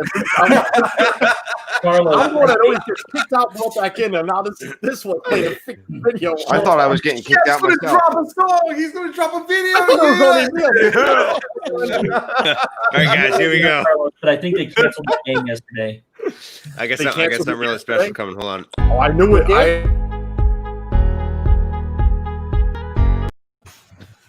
I like that. I like that. I like the little music to it. This is like when Backstreet Boys dropped a song on TRL or something like that. Yeah, it was Carlos. It was supposed to be August 13th. It's been canceled. There's so many buttons. There's so many extra buttons I can push down. This is ridiculous. So that's unfortunate. This came out 3 days ago. It said the Field of Dreams game has been canceled at a custom-built park in Dyersville, Iowa. Yeah, it's right next door. I saw the aerial shot of it because the owners of that field itself won't let any. They didn't want the games played on. The Field of Dreams. Yeah. It's not like they were going to have any. Which Kevin Costner baseball movie is better, Field of Dreams or For the Love of the Game? Both are good. Both are really good. Field of Dreams was real good. I like Kevin Costner. I think he's the man. So both of them are good. I mean, For the Love of the Game was outstanding. Did you forget Bill Durham? No. Oh God, I did forget Bull Durham. That by far is the best one. No. Are you No way. Dude, For Love of the Game is real good. That's the one where he's pitching and he keeps reflecting on throughout the game, reflecting on his past, right? Yes. Yes. That's phenomenal, but I don't think anything compares to. I don't think I've actually seen For the Love of the Game, but yeah, I agree, Deborah. Kevin Costner is awesome. Postman. You got Yankee fans on this call, and that's the Billy Crystal. Waterworld. 61. I mean, come on. Phenomenal. Dude, most people haven't even seen Waterworld, but it's a fantastic movie. I've seen Waterworld. I've seen Postman too. Postman was actually pretty good. The Postman is awesome. Kevin All Costner. those movies are fantastic. I'm not saying that. Dances with Wolves. I mean, come on. He is by far the best actor to ever come out of Hollywood. I think in the Postman, the best line is from Tom Petty. Oh, dude, you're way overboard there, but he's a good actor. The best actor to ever come out of Hollywood, like in our generation, and I will hands down fight anybody, is Daniel Day-Lewis. I mean, absolutely. Best actor. But, Absolutely. Listen, he's putting him above like Tom Hanks, Sean Connery, ones, Robert Redford. I mean, there's no way he's not even in the top 20. No, I gotta go with Ryan. Steve. I got to go with Ryan. I mean, listen, Daniel Day-Lewis, every film he gets Oscar nominated, it is hands down. Yep. and he doesn't play. Daniel Day-Lewis doesn't play Daniel Day-Lewis in every movie he does. Like Tom Cruise plays Tom Cruise in every movie he does. Yeah, exactly. Daniel Day-Lewis, he plays the actor, the character he that he morphs plays. into the character. What's the one Like with like Gangs of New York. Gangs of New that's York? great. Oh yes, He did do absolutely phenomenal in that And movie. I'm not he gonna- was also. When did he play Lincoln? Was it? What was the name of that movie? was that Abraham Lincoln. Lincoln, Was it just Lincoln? Lincoln versus the Vampires? No, No, not that one. I mean, Age of Innocence, My Left Foot. You know, He did fantastic. the Mohicans. Gangs of New York. He does a better job in his parts. He doesn't have as many parts as most actors, but he does a better job in his part. What's that line in Gangs of New York? I'll paint the room with Valiant's blood. 2 coats. He is good. He is good. He was really Yes, good when he took Kevin Costner is better than The Rock for sure. Oh Yeah, I God. agree with that too. I gotta agree with that too. See, I think The Rock is number 2. The Rock is terrible. I would say The Rock is better at what he does than Arnold Schwarzenegger was better than what he did. Yeah, I agree. I agree with Tina McNeil. I don't know, What man. she said. Although I Robin do love like the old movies like Conan and like Robin Terminator. Williams. Dude, Robin Williams is up there. I mean, he's. Oh my goodness, Stacy, is that for real? That'd be. I think that. Honestly, I can see that. I can see that. Like I've heard that. Yeah. That's like a perfect it's the live pick. action version. Oh my god! Like if you close your eyes, you could see Tom Hanks being his father. Yeah, for sure. Have you ever seen the Robin Williams? Also, by the way, Stacy, thank you for shouting out the. I do a little channel together for me and Abe, where he plays Fortnite. That was funny, but he can't technically be on stream, right? But you can hear his voice. I think that's okay still. I'll find out if they shut me down, but not shut down yet. As long as I don't show him on stream. Have you ever seen Robin Williams in 1 Hour Photo? Yes, he plays the bad guy. Dude, he plays the bad guy, right? Oh, absolutely. Crazy. 1 Hour Photo. Yeah. Oh my God, that's one of it. That's a great movie. That's one. And I've seen some behind the scenes on that, and they said Robin Williams would be cracking jokes all the way up until they said action, and then he flipped right to that whole that psychopathic character that he was. I mean, hands down, probably one of his best performances I've ever seen. Yeah, it was very. I mean, him and Good Will Hunting was outstanding. Oh yeah, absolutely. But I think and Hook. Hold on. That's why we call Goodwill because he looks like Matt Damon from Good Will Hunting. Yeah, Brewer does. Yeah. But I think Robin Williams, the way he played that character, is probably one of his best acting in his character, because he wasn't playing Robin Williams. He wasn't playing, that he was playing that psychopathic character like perfect, But he was also great in Hook. He was great. He was great. He's more from what? He was great in Popeye. Of course he was. Oh, that was one of his first movies, wasn't it? Mrs. Doubtfire. Mrs. Doubtfire. Yeah, that was a good one too. Was fantastic. Look, there's been a lot of really good actors and a lot of really good actors. Society. There's some classics, and there was rumors about what Dreams May Come too. And Patch Adams, Andrew just said Patch Adams is fantastic. Absolutely, yeah. So that was a good one too. If you ever can go back, one of my wife and I were talking about this the other day, and Robin Williams, because I think there's like a lot of stuff in the news about like a little bit of an anniversary of his passing, but like we were talking about one of our favorite Robin Williams movies, and mine, like I guess that like people my age, like Good Morning Vietnam was outstanding. Loved it. Oh my gosh, loved that's it. Like that. I think that like really jumpstarted his career. When he was in the jungle, when he was in the jungle with that kid. That it was that the young kid that he kind of befriended, who turned out to be a Viet Cong, right? And they were in the jungle and they were running away from like the kind of guerrilla militia, and like Robin Williams had this limp. He's like, I don't know about you, but I'm pretty sure we've been walking in a circle for the past like 4 hours, like because he's had like a limp. It's just like it was like a serious movie, but like the comedic side of Robin Williams, the brilliant that he is, like. like brought humor into. That's one of the biggest things I love about Robin Williams is like you can take a serious scene and like bring Robin Williams into it, into like the comedicness of him, and he can still be serious in that scene. It's just it's outstanding. They said most of all of his films, almost everything was ad-libbed. It wasn't. I mean, how do you write a script for that man? Yeah, I had Shelly Star Worker. What's up? Welcome in. I had the privilege to see him live here in Providence, Rhode Island. Oh my god, 2002, 2002, 2001, something like that. Oh my god! If you guys, I mean, I know it's all rated R, but if you've seen his recorded version, yes, of I forgot what it's called, Robin Williams something. Live on Man, Broadway. you watch that video. I mean, you laugh and you tail off. You cry. That or just go ahead. Oh my god! It's like, where's the energy come from, dude? Oh, he had it. Well, we know where it came from. Most of it, But man, I'm telling you, it was an honor to see him. And not many people are fans of George Lopez either. But seeing that guy live, I saw that at Foxwoods. He's another one. He's got no filter, a funny bastard. I can't look at George Lopez the same after Gabriel Iglesias just keeps making fun of him. Like it's just like I get it. Gabriel is funny. Yeah. Saw him at Foxwoods about 4 years ago. Oh my god, another one that forget the videos, man. Go see these guys live. No, and if anybody's out there, one of the hot new comedians out there, we've seen a lot of his specials, but we've seen live is Sebastian Maniscalco. Outstanding. Yeah. My wife showed it to me not too long, just a little while back. It's like, yes, I agree. He's got some funny crap. Especially at home now with his wife. The stuff he puts out on Instagram. The COVID stuff is hilarious. Yeah. Fix it. When he puts the wait-in videos out when he's waiting for his wife, been waiting here for 20 minutes. She said I'd be right down. 20 minutes to put on lipstick.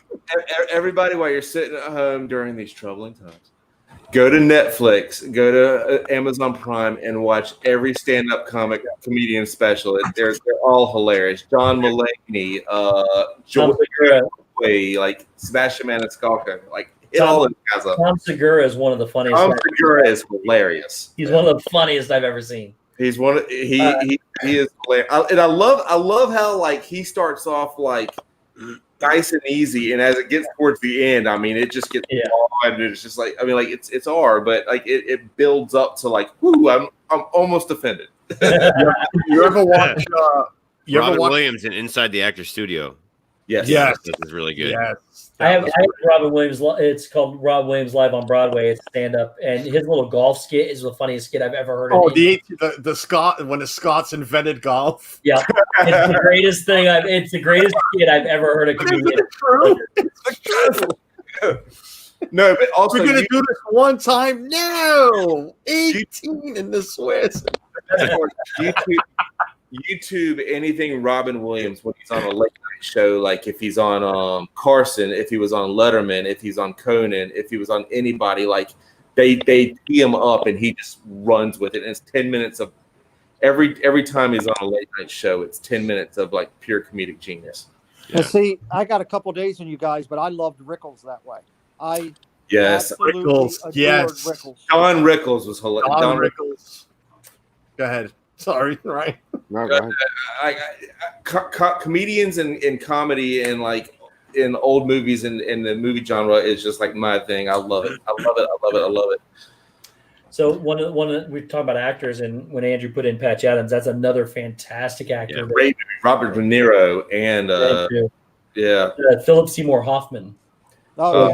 He would have been an amazing actor if his life hadn't been tragically cut short. But he was he had a chance to be one of the best. I mean, I agree. Yeah, he was like I would give. What was his name? Why don't I know him? Philip Seymour Hoffman. I mean, look him up. You'll know as soon as you see his picture. He was in Twister and Mission Impossibles. One of his last movies was Catching. It was a drug overdose. Boogie Nights too. 15, what was it? 15. Yes, he was in Boogie Nights. Yeah, he died in 2014. No kidding. He, I think one of his last movies was one of the Hunger Game movies. Yes, it was. He's in Hunger Games. Dude, he's in Patch Adams. He played his role in Patch Adams is fantastic. He played what's that movie about the Oakland A's? Billy Bean. Moneyball. Yeah, Moneyball. Moneyball. Yeah, I didn't even know that was him for a while. Like, wow, you're not used to seeing him when play. he was the coach. Yeah, he was the coach. Yep. Wow. He's one of those actors that could morph, kind of like Daniel Day-Lewis, or like, that morph into a character that you can almost not recognize him. But good actor. And the other actor I would have loved to see, he passed away way too early. Like, I would have loved to see him kind of like age and see where he would have gone, was Heath Ledger. Oh my God! Oh yeah, Heath was fantastic. Yeah. One of my favorite movies is the night. The Knight's Tale. Knight's Tale. Yeah, that's a fantastic movie, and that's actually got. Is it Brokeback Mountain? I like so Brokeback Mountain's a good movie. It has one little bit off kilter scene, but I mean that's like Jake Gyllenhaal and Heath Ledger are good acting in that. We live in that. I tell you what, I watched one movie with Heath. 5 minutes there, but I watched one movie with Heath Ledger. I didn't leave Heath, and I was like, it took me a while, and I'm like, that's Heath Ledger. Is Lords of Dogtown? Yeah. Yeah. Oh yeah. Where he played the skate shop, or the and it took me a while to recognize him. I mean that's how good he was. Another good actor in that movie, Emil Hirsch. Yes, absolutely. For me, Heath Ledger playing the Joker is the single greatest performance of. Isn't that what ended up? No, he was having trouble sleeping, and he got so dark together. And I think we got to start seeing him like peak into like mainstream at that point, and that's the sad part. Yep. What are you talking about? 10 Things I Hate About You, or wasn't that was him too? He 100% made that movie. I know. That's actually me and Jenny watched it all the time. No, yeah, it's a good movie, but like I mean, like besides him in it and Joseph Gordon. Joseph Gordon love it, yeah. You lost now another good movie like with Joseph Gordon-Levitt. What's the one with him and Bruce Willis where he like they go back and forth? Oh yes, Die Hard. No. Looper. Looper. Looper. Oh yeah. Movie. And he had to put like a prosthetic nose on to make him look more like Bruce Willis. Yes. Yeah. Well, like Bruce Willis is the older version of right. So like he had to. Looper. That was a good movie. That was 15 years ago. Is it long ago? 15 years? Yeah, Shelley. Actually, Shelley, that's A Knight's Tale. I like that one too. A Knight's Tale is a great. Yeah. I'm a big Jeffrey Chaucer, who was the guy that spoke. He's actually Patriot was really good with him and Mel Gibson. Are you kidding me? Absolutely. That was a classic. Yes. He played. He just played in Star Wars. He was in Star Wars and some other. He's a fantastic actor. He was also in the movie with what was it? Avengers. Demons, Angels and Demons, or with Tom Hanks. Yes, and he's Vision in the Avenger movies. Yes, lately. His name's Paul Bethany. Yeah, Paul. The British guy. He was in A Knight's Tale. He played Jeffrey. The one that lives next to Dan. One of my favorite recent movies though, and I've watched it 3 times just because it's Quentin Tarantino and like you get like different aspects. Is Once Upon a Time in Hollywood. Outstanding. My daughter Kenzie loves that movie. I haven't seen it. Kenzie loves it. I am not a Tarantino fan, but neither am I. Is Django? I think it's the acting outstanding. Fantastic. Is Paul Brittany married to Jennifer Connelly? Bettany. Yes. Not Brittany, it's Bettany. Paul Brittany? No. Is Paul Brittany Spears married to? Yeah, you got it right. Once Upon a Time in Hollywood. I mean, I am not a Quentin Tarantino fan at all.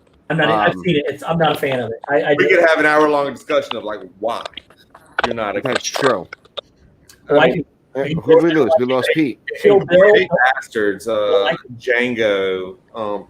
Inglourious Bastards. Django, I thought was amazing. Django, I thought was fantastic. Absolutely fantastic. Django. And Leonardo DiCaprio. I mean, like all the characters. That was the best part of Django is that you've got Tiana. It's Brittany.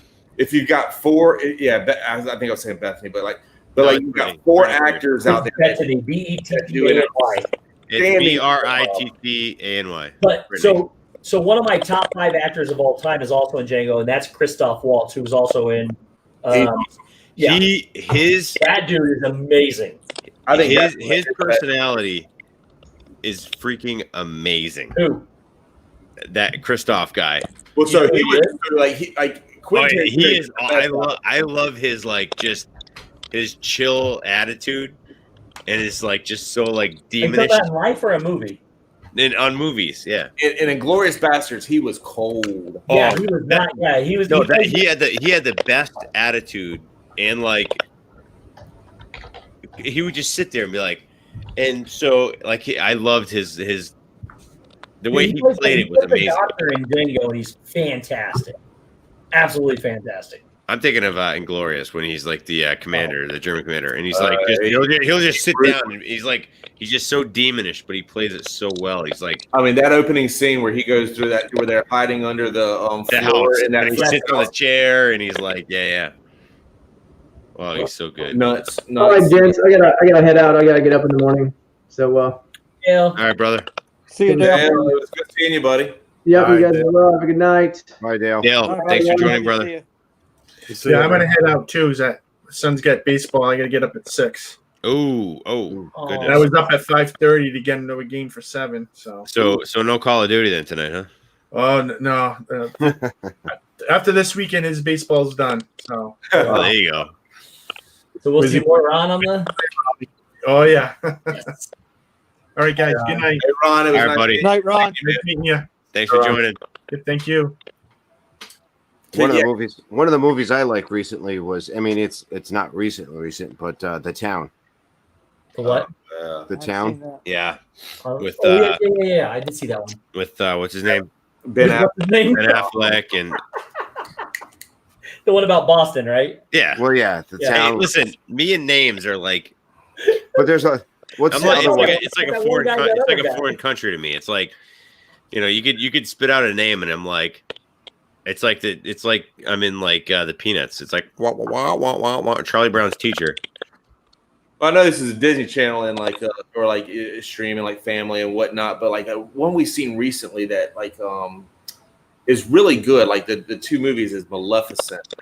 Angelina just does a damn good. Yeah.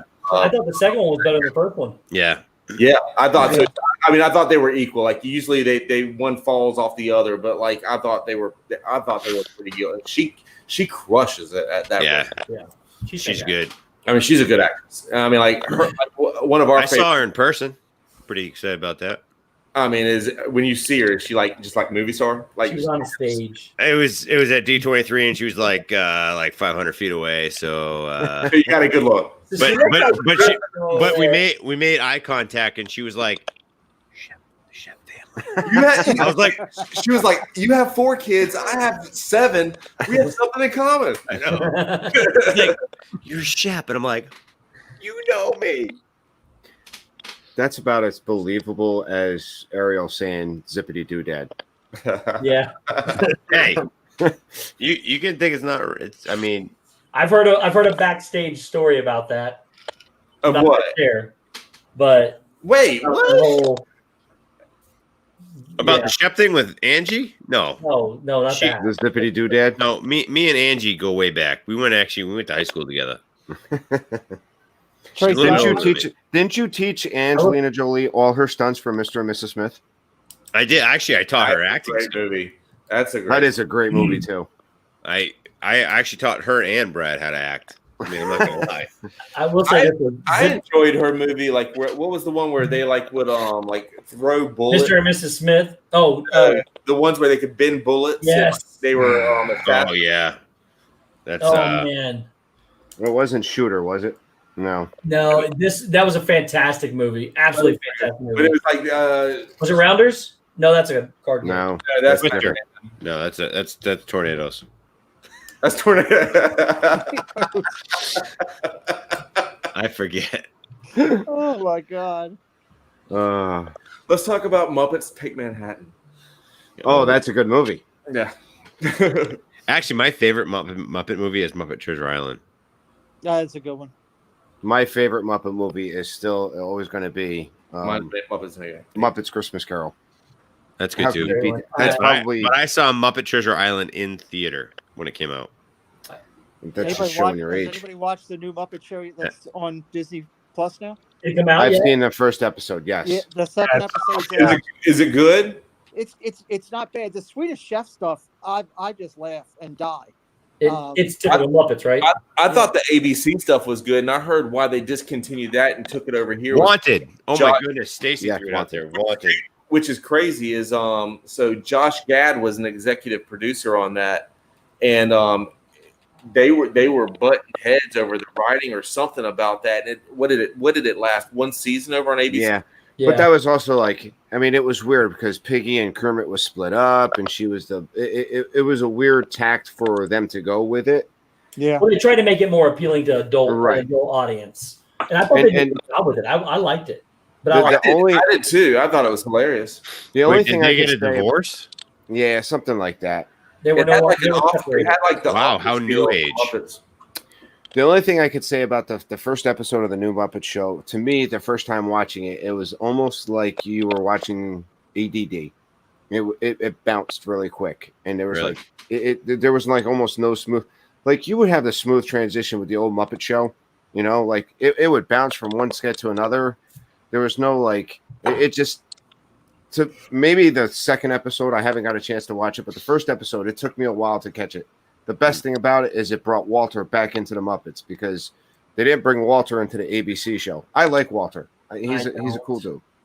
Well, the thing I love about the Muppets is like the whole like if you watch a lot of the movies and like the old Muppet stuff, the old Muppet shows from like the 70s and the 80s, it's got a lot of I mean the humor is adult. It's not raunchy or anything, but like the you get a little adult situation.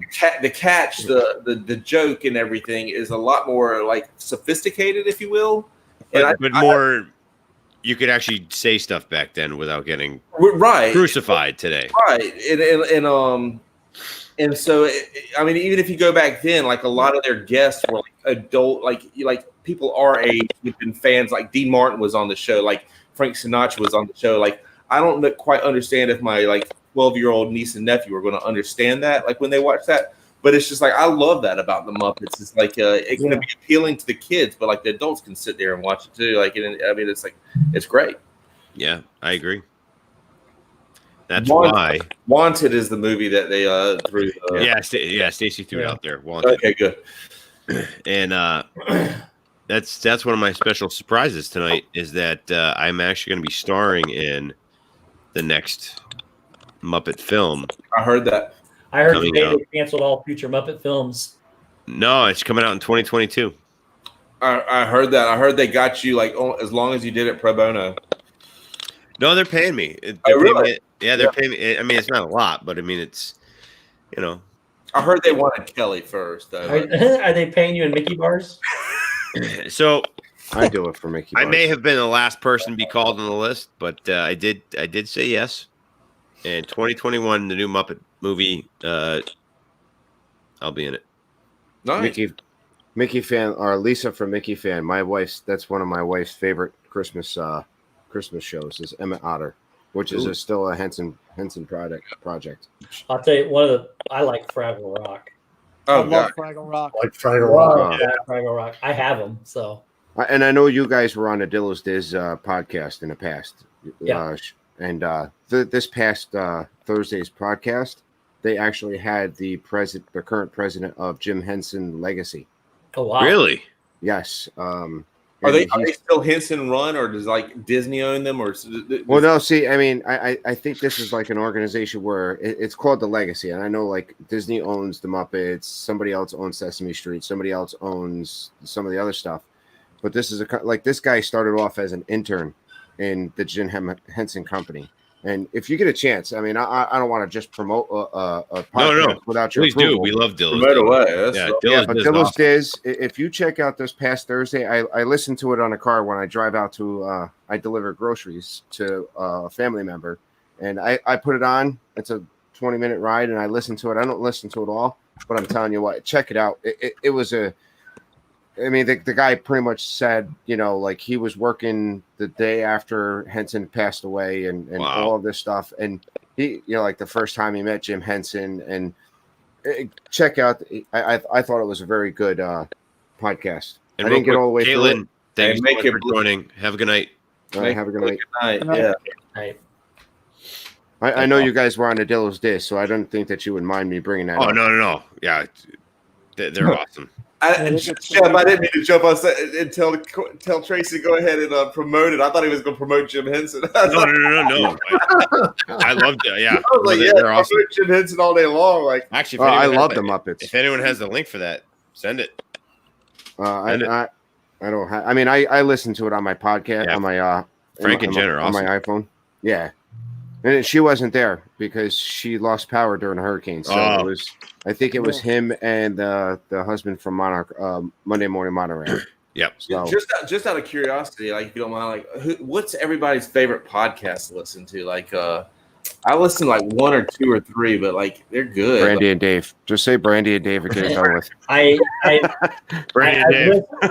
It's easy for me to say. I have listened to Brandy and Dave, and I have listened to Dillo Diz, but I don't listen to podcasts very much. No, neither do I. I've gotten to listen to Dillo's Diz when I'm out there. Usually I drive 2 minutes to work, so it's not like I'm driving a long distance. Yeah. If I had to drive a lot farther to go to work, I'd listen to more podcasts. But I mean, I crank up the CDs and try to scream at the top of my lungs. I'm partial to Barstool Radio, but I was going to say like Mark Maron or like Conan O'Brien, or I mean those guys are great, but I need to start listening to some more community podcasts. I mean, Dillo's Diz, Frank and Jen, their podcast. They had some like really top 10 good ones in Canada. Oh wow! Yeah, they actually had some really good guests in the past couple of weeks. I think. Yeah. Some big other than that, they had this one with these 4 guys that were absolutely hilarious. I had to go 2 parts. And I had to make it to a 2-parter because at least one person in there kept talking and stretched it out a lot. And I think that guy's name was Shepherd or something like that. Nope. At one point in time, she cut him off and said, "Let Steve talk." they didn't know what to do with this. And then I think they had we gave him a warning. They had the Public Works people, a couple of the Public Works guys that did those shows. They had they had some really good guests, and I enjoyed listening to that podcast. It was good. I interviewed them last Wednesday, and Karen, they went in depth about all the different stuff they're doing and talked about some of the people that they're interviewing and everything. Of course, they spoke extremely highly of all 4 of the Dissident guys, and but they were a great interview. Except for me, they're like, yeah. I watched most of that. They're good people, real good people. Yeah. I was watching YouTube kept kicking me out. I felt bad for you that night, man. Everybody was getting kicked out of YouTube.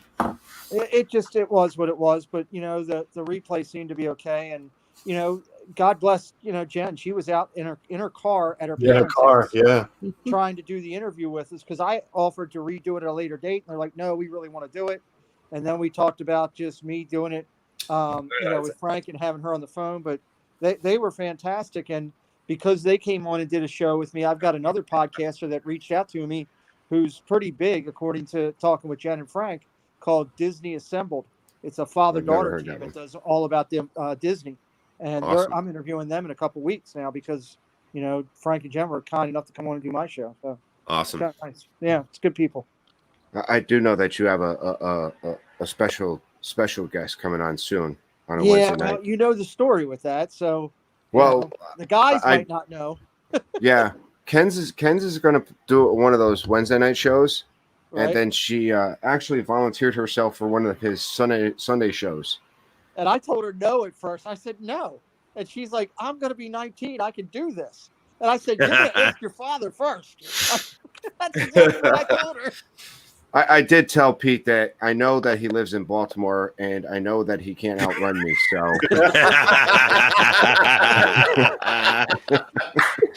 oh my God, it'll be good. She's going to be on the Wednesday show coming up just a couple weeks, and that's going to be really good. We got like 6 or 7 shows lined up with some people that are really big on Instagram and into Disney that we're going to hopefully bring in and talk to our Disney community a little bit about them. But Kenzie's going to be one of them. I'm excited about doing that. And yeah, she's lined up for January, I think, late December, January, sometime with me in the hot seat. I can't watch that hot night. seat. I can't watch that night. I asked her, I said, are we going to talk about, can we talk about stuff that's going on at school? She's like, absolutely. Oh my goodness. That's going to be interesting. Yeah. Sorry, Tracy. Good luck. Right? Listen, she's a grown girl, and I gotta say, if anything, one thing I gotta say is that I'm happy how she turned out. Oh, absolutely, she's phenomenal. You did an amazing job, dude. And it's not all me. I mean, you could be a great parent, and you can come up with some kids just gonna go the way they go. But listen, she's my only daughter. I put all my eggs in one basket. If and I got to look at it. This is the one that's either going to put me in a home or let me live with her when I grow old. So that's a good way to look at it. I got to be nice to her. I tell you what, we all know she's a good girl, but when she came on tonight, she had a Nirvana T-shirt on. I was sold. Hold on, where do you think she? I mean, I did a stream on Thursday, and she did like a music stream on Monday, so I did it on Thursday, and the only difference is I took all of my songs and made them Beatles, and my daughter was right along with me going along with the Beatles. I've introduced her to the Beatles. I've introduced her to 90s alternative. She's got the Lithium album. Nice. That's a sick album. Yeah. On vinyl. I turned mine into ABBA, and I get yelled at for it. Are you an ABBA fan? Yeah. Thank you, Stacy. Thank you. Thank you. What's your next favorite band, Carlos? Redeem yourself. I couldn't go ahead. Say Boston. Oh, Boston's not bad. Boston ain't bad. No, it's good. Boston is awesome. I'll never. I'm trying to redeem you. My dad had that album. I can't remember. It was a spaceship in like outer space, and like he put that. I would put the needle on record. And at the beginning was like this like slow intro with like the organ and everything, and then it just like that and Dire Straits. I'll never. Oh, Dire Straits is good. I'll never forget playing those growing up on vinyl. My favorite vinyl thing my parents ever had though was Live at the Fillmore East, the Allman Brothers bands. It changed my life. Really? Yeah. I can listen to anything. I enjoy. I like how this. Can you listen to country? Because I got my daughter into country. Yeah, too. some of it, especially 90s country. She I'm all about country. Listen, Brooks and Dunn. That's what I grew up. Oh, Brooks and Dunn. I seen him in concert twice. Yeah, show. They're outstanding. Hands down, the best. One of my favorite concerts. The best. Listen, I got to tell you, country concerts are the best concerts to go to. Hands down. Go to Gillette. I can't stand Mariah Carey, and I don't care if it's her singing or men. You don't like Boys to Men? Carlos, just stop. No, I said I don't like you guys singing Mariah Carey. That's what I don't like. Carlos brought ABBA and Mariah Carey to a. I cannot wait until Carlos's week, which is coming up. I said I don't like Mariah Carey. Hold on. I said I don't. And I said, I don't care if it's her or boys singing it, like those boys. You can defend yourself all you want right now, but when you come on my show, I'm going to ask you if you can conceive your first child to Dancing Queen by ABBA. Yeah. My first, no, definitely not the first child. And I hate Dancing Queen. I'm, oh my God. Yeah, no, not a Dancing Queen fan. Waterloo, maybe. No. No, but we went to I remember I was in high school and we went to a Brooks and Dunn concert, and they had this like if you imagine like Arizona like at sunset, like with the prairies, the cactuses, and like that kind of looking on it, and there was a humongous flatbed truck on the stage, and you were looking at it from the back, so the tailgate was there, right? Awesome. So it's kind of like a flatbed truck, and then like the desert scene in the background, kind of like in the long view. And that's the kind of the thing. And the band started playing, and they let down the tailgate of the truck, and the band was playing in the back of the bed of this that's truck awesome. the whole night. And then I remember what was this? Kix Brooks and Ronnie Dunn, the two lead guys. They did this little acoustical little solo act where the band went off, and they sat over the edge of the flatbed the tailgate and just played music. And I was just like, this has got to be the coolest thing I've ever seen. Yeah, which one was it? Brooks that passed in the crash? No, Brooks and Dunn are still alive. They're still alive. They're Who's the one Montgomery? I'm thinking of? The Montgomery. dual- Oh, Montgomery and Gentry. Right. See now, when I went, Gentry, one time, right? one time I seen Brooks and Dunn in concert, it was Brooks, Dunn, Reba.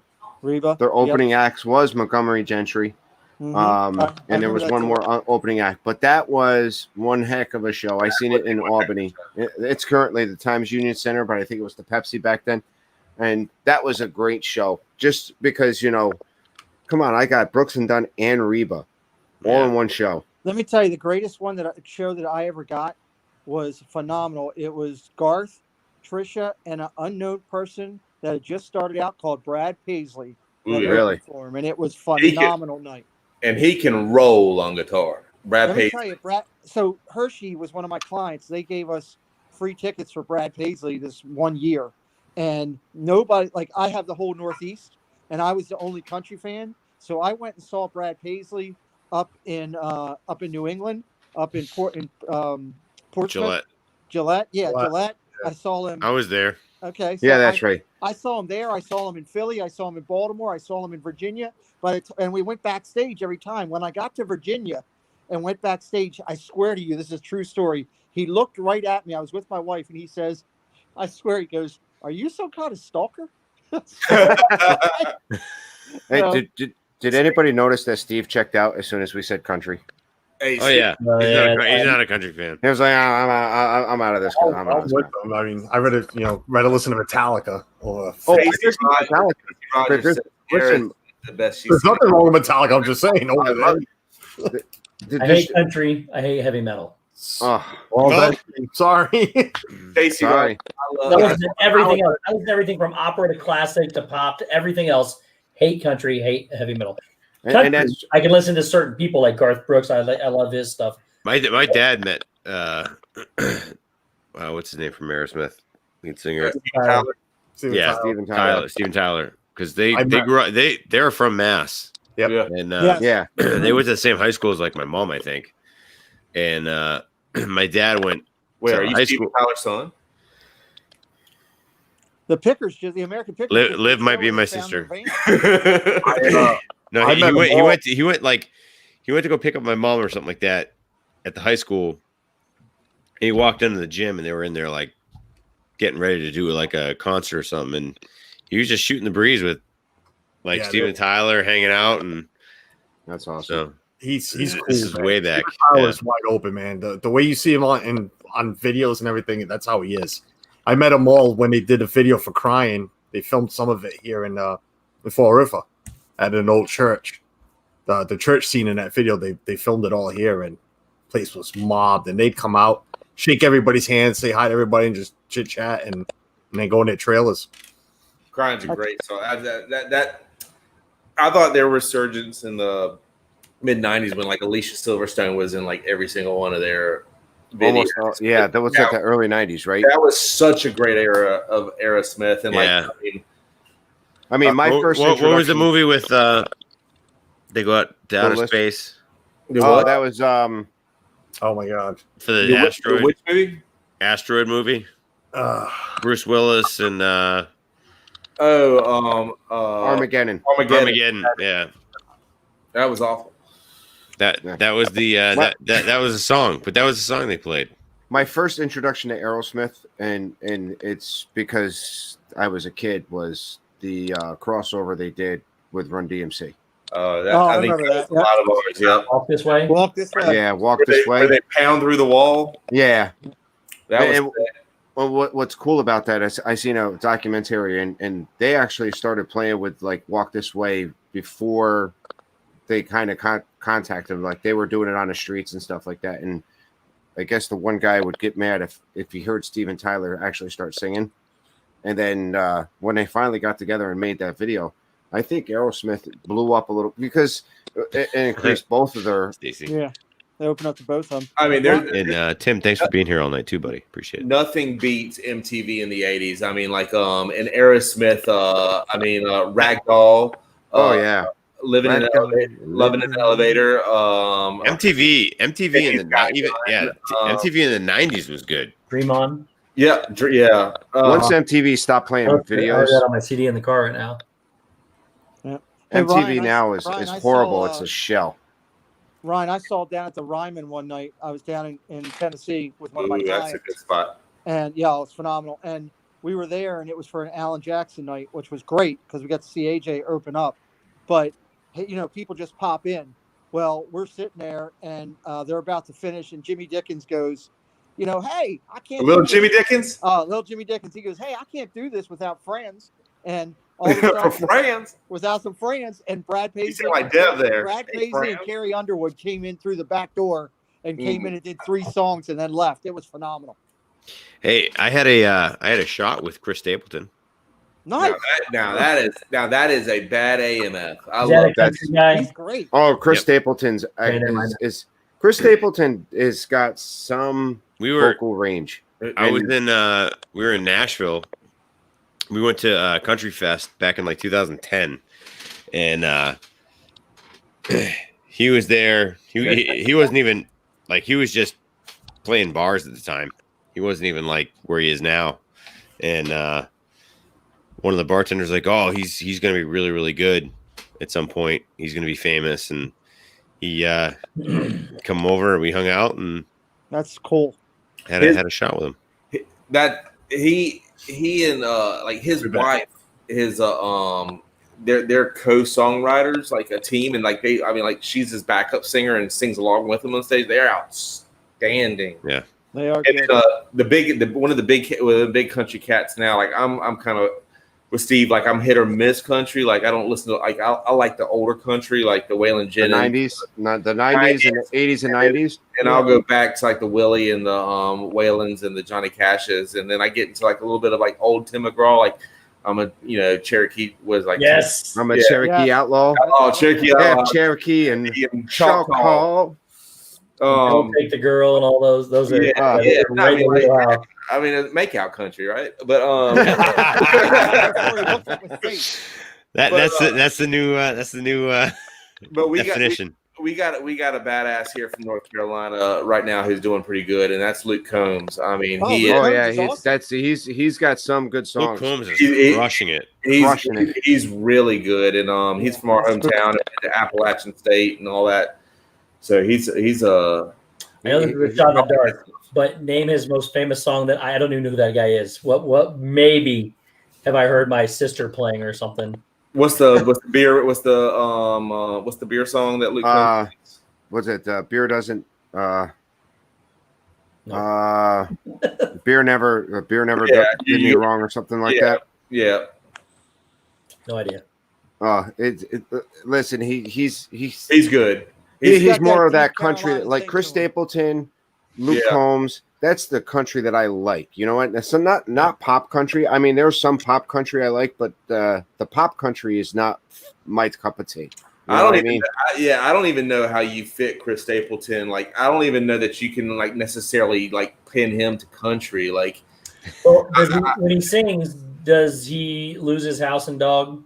Oh, come on! Not all of them are like that. If you play it backwards, it gets it all back. I know. I mean, I hate country. Absolutely hate it. 100%. Chris Stapleton's more like classic. I mean, like Chris Stapleton. Steve, when you're building that Lego, I would compare Chris Stapleton to like Eric Clapton, like kind of music. Like where do you put Eric Clapton in? I mean, Eric Clapton. Like if you ever listen to like Lay Down Sally, like that's country. If you ever listen to like Layla, that's rock and roll. I mean, like right. You don't know where to put him. Like that's where I would put Chris Stapleton. Like he's in his own box. Well, I've never heard Chris Stapleton on any of the country, or not the country. You're not going to hear him on the radio. Like as far as like or the FM dial. Like I mean, you're not going to hear him like on Top Country. I don't know. I hear him on Top Country. Really, you do? Yeah. Yeah.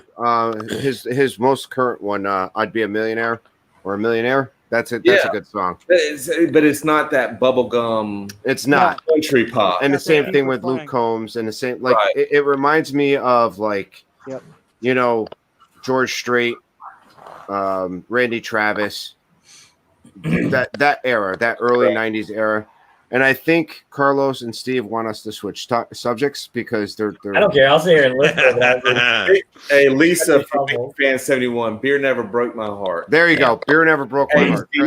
Steve, go listen to Beer Never Broke My Heart. Oh, I can't. I can't listen to 5 lines of a country song. It makes me furious. I can't stand them. Makes me furious. Hey, I will say that again. It's got to be a person. Garth Brooks is phenomenal. Go get it, Kelly. But the best music video I've ever seen in my entire life, absolute best music video I've ever seen in my entire life, is "Red Strokes" by Garth Brooks. Steve, did you see him doing his live stuff during the pandemic from home, where he was just they were in their basement on Facebook Live, letting people just call in or text in or whatever to Facebook Live, and they would call out a song, and him or Trisha would sing it. And they did it like 12 weeks in a row almost. It was phenomenal. It was free. Really? It was phenomenal. He was singing everything. It didn't matter what it was, whether it was country, rock. He was doing it all. It was good stuff. Oh yeah, Lisa said. Lisa again. She's rolling out some Luke Combs songs. She got the best of me is one of Luke Combs' best songs. That's a great song. Yeah. I grew up on rap, pop, classical. Band. I played all the stuff, opera. I love it, all music. Opera. And I can't The Phantom of the Opera is here. Way to go, Steve. Inside your mind. I mean, back when I was a kid, Steve, I used to listen to rap, and I remember like Big Daddy Kane. I listened to that back in the day. Bone Thugs, Eminem, those kind of guys. I remember being a kid though, and like rolling with like on MTV again, like young LL Cool J was the hippest boy. Like, Absolutely. That and the Beastie Boys. I mean, like when I heard the Beastie Boys and like, how about Snow Informer? Oh yeah, I love that thing. Where did you look that up at? So, Are you kidding me? He's Googling songs. Informer. You know what the best part is? Like apparently that's all English. I just never knew it. When this is over, well, tomorrow. I actually have Informer on one of the CDs that's in my car right now. I love Informer. I think that is the best song ever. So I remember. I had like a ripped version because I could never find the cassette tape because it was cassette at the time. But I could never find the cassette. And then you have teenage daughters, and you fall in love with One Direction. No, I didn't. Hey, Thankfully, my daughters currently are not even out of diapers yet. Don't get me wrong. I like One Direction. I like their songs. Whenever this crap is over, I hands down will be the first in line to buy a ticket to go see Harold Styles in concert. Really? Yeah, he's awesome. Dude, I love all music. I was a huge fan of the Backstreet Boys, NSYNC, 98 Degree, all those. I love all those guys. I can't stand country music. I just love music in general. I still go see New Kids on the Block when they're in Boston. Yes. They're home. Yes. My wife does. She goes every time. I like New Kids, man. My wife is obsessed with that. Yeah. We had tickets to see it for the new kids are coming. Let's go. I'm good. Take your girlfriends. I'm not going. Girl night. But secretly, I'm like, almost this year I had tickets for. Did someone say Bon Jovi? Yeah, I love Bon Jovi. I love Bon Jovi. My first concert was 1988, the Slippery When Wet tour, and I was in the 4th grade. My first concert I ever went to was Dave Matthews. He's awesome. I like it. I wasn't not into it. I just never thought of going to a concert. My first one was Bon Jovi too, but it was only 17 years ago when I met my wife, or 18 years ago. Oh, so wow. whatever tour that was, we went to Bon Jovi. That and Stevie B. Anybody into freestyle? No. Stevie Shep, B. Mass. So you didn't have your Camaro with the T-tops off? No, I mean, I had a Mustang. Oh, I had the Camaro. Prime Princess Red. I had a 72 Bronco in high school. Ooh. Stacy said her first concert was the Osmonds. 88 Camaro IROC C 6-speed. Ooh, you had an IROC? Yeah. T-top. Welcome in, Tommy. My first concert was I really love late. it. I love it. Very late in life. It was Same here. I was what, 24? 24? For your first concert? Mine was later than that. Again, 4th grade, Slippery and Wet tour, and Skid Row opened up for Sebastian Bach. Really? Oh, Skid Row. And then I remember John Bon Jovi came out, and is it true Rob Fuzz is like friends with him? Yes. He works on his. He works for his not. It's not a non. Is it a nonprofit? It's like I call it the groupie tour. I can't remember what it's called. He's going on. He does the tours for fans. It's like he's like the fan club president, basically. He helps organize. He works on the tours. Well, I've heard him say it twice, and I don't know if he's like joking or not. No, he's not joking. He does. It's something tours is what it's called. He was actually on a cruise last year about the same time I was getting into the community when I got back from Florida, and I was getting back into starting. I once I met Steve and Zip, and then got really. I mean, I've watched him. I never actually chatted. I would just hang out and watch like most of the streams. And then once I met those guys, I came back and says, you know what?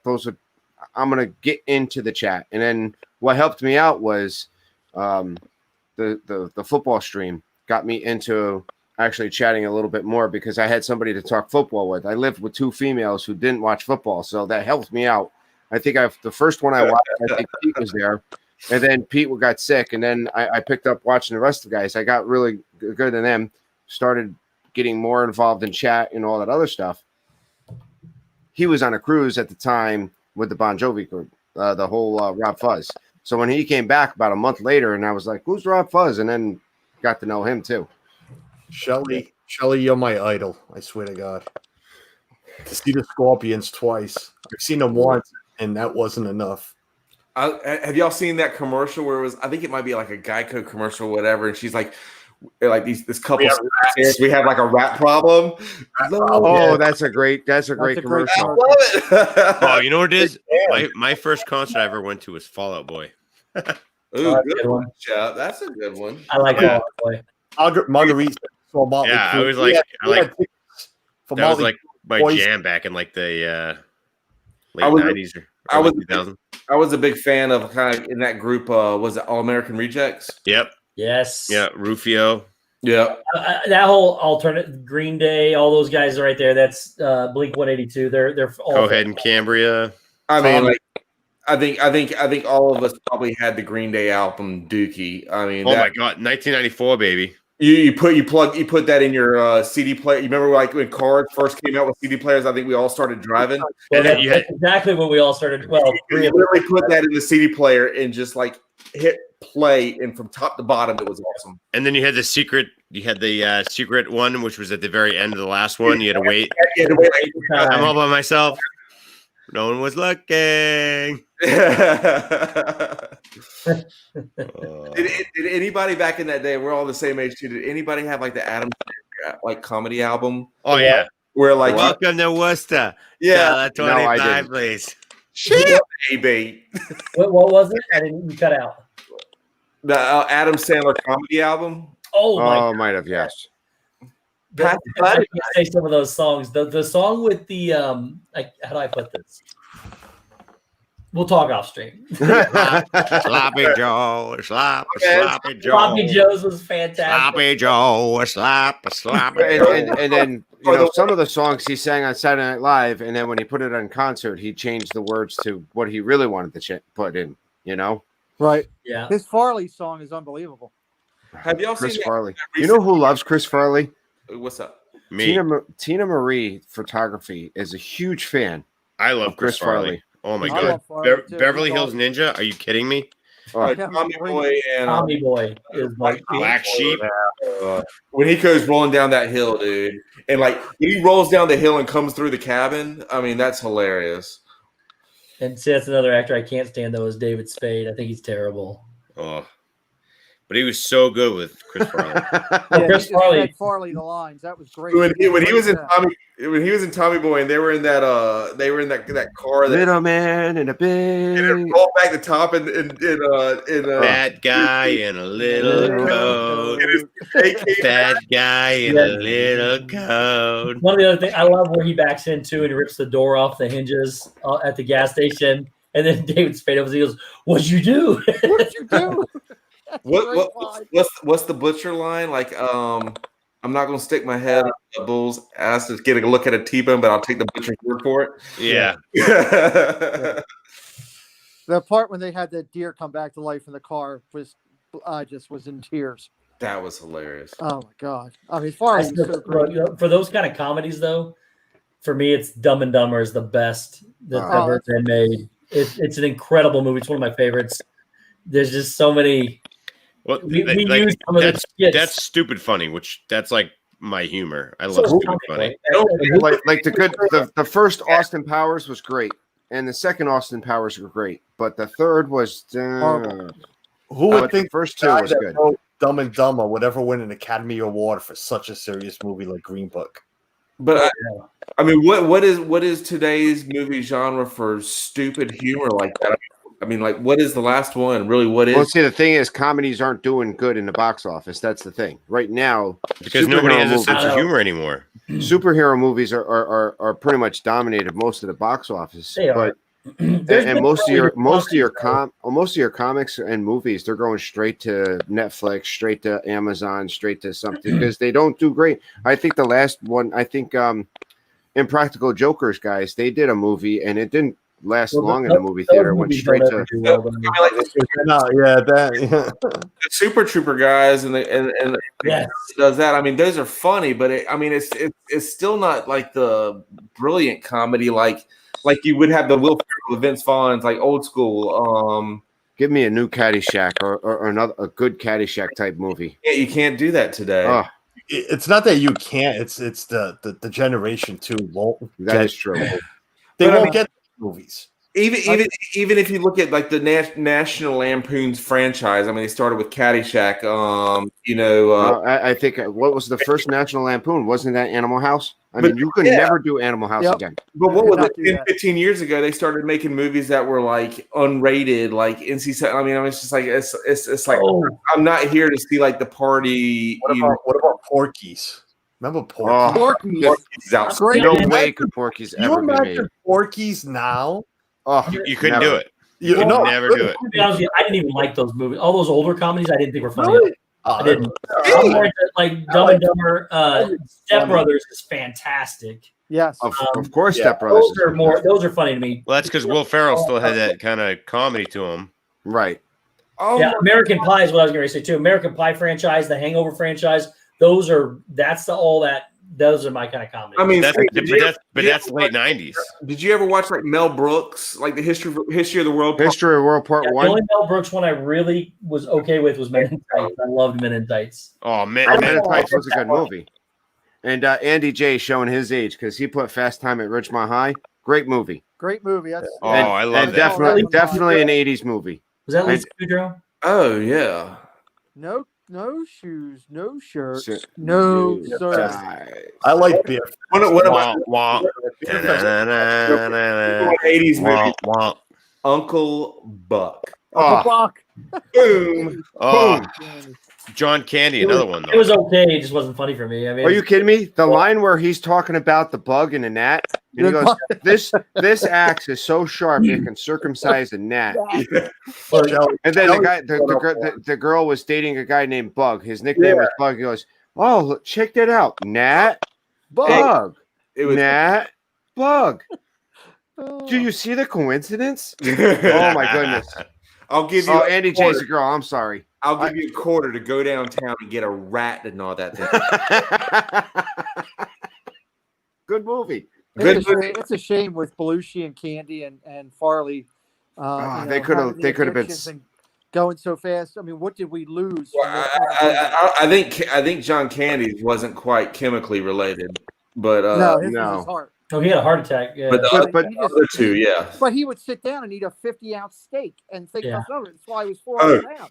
That brings me up to the great outdoors when they're at that steak scene, like in Dan Aykroyd, he's like, and they're eating that steak that was like 96-ounce steak, and he's like John Candy's like, there's nothing left but gristle and fat. I so apologize, Andy. Hey, so Andy, by the way, his they name's called me a Tracy. female forever. His name's Tracy, so They called me she forever until they actually. That's the reason why he added Kenzie Days' dad to the end of his name. Absolutely, I did. And to promote her. Now we know planes, trains, automobiles. Yes, Stacy. Oh yes. Oh, Yeah, those aren't pillows. Planes, trains, automobiles. It's okay to watch. I judge movies on my what I actually laugh at. I didn't laugh at that at all. It was What did he say? Like when they were like laying in bed together, he's like, "I slept so well last night. My hands were between two big pillows." Those weren't pillows. But Shelley put up one Jerk with Dean Martin. That was now. Steve. That Martin. is a good movie too. Now, we lost those guys pretty early. I think John Candy had a little bit more longer of a career than the other two. Yeah. But I Just a think little. it to a point where like they were great at their time. If they had cleaned up and gotten better and they didn't pass away early, would they be at that same level now that we kind of look at Adam Sandler and See, I think Mike Myers? Yeah. They haven't put out really good movies in a long time. You know, Excellent movie. Huh?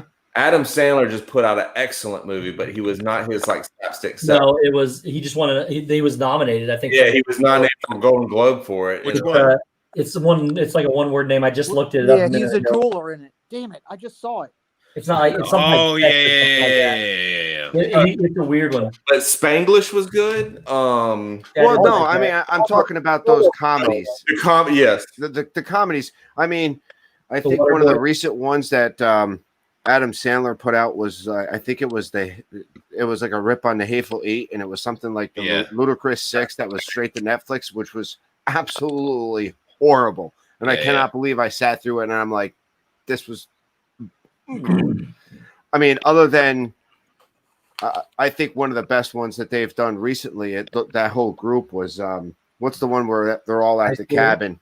Grown Ups. Yeah, that was a great one. Grown Ups 2 was okay, but Grown Ups 1 was great. Awesome. I loved Happy Gilmore.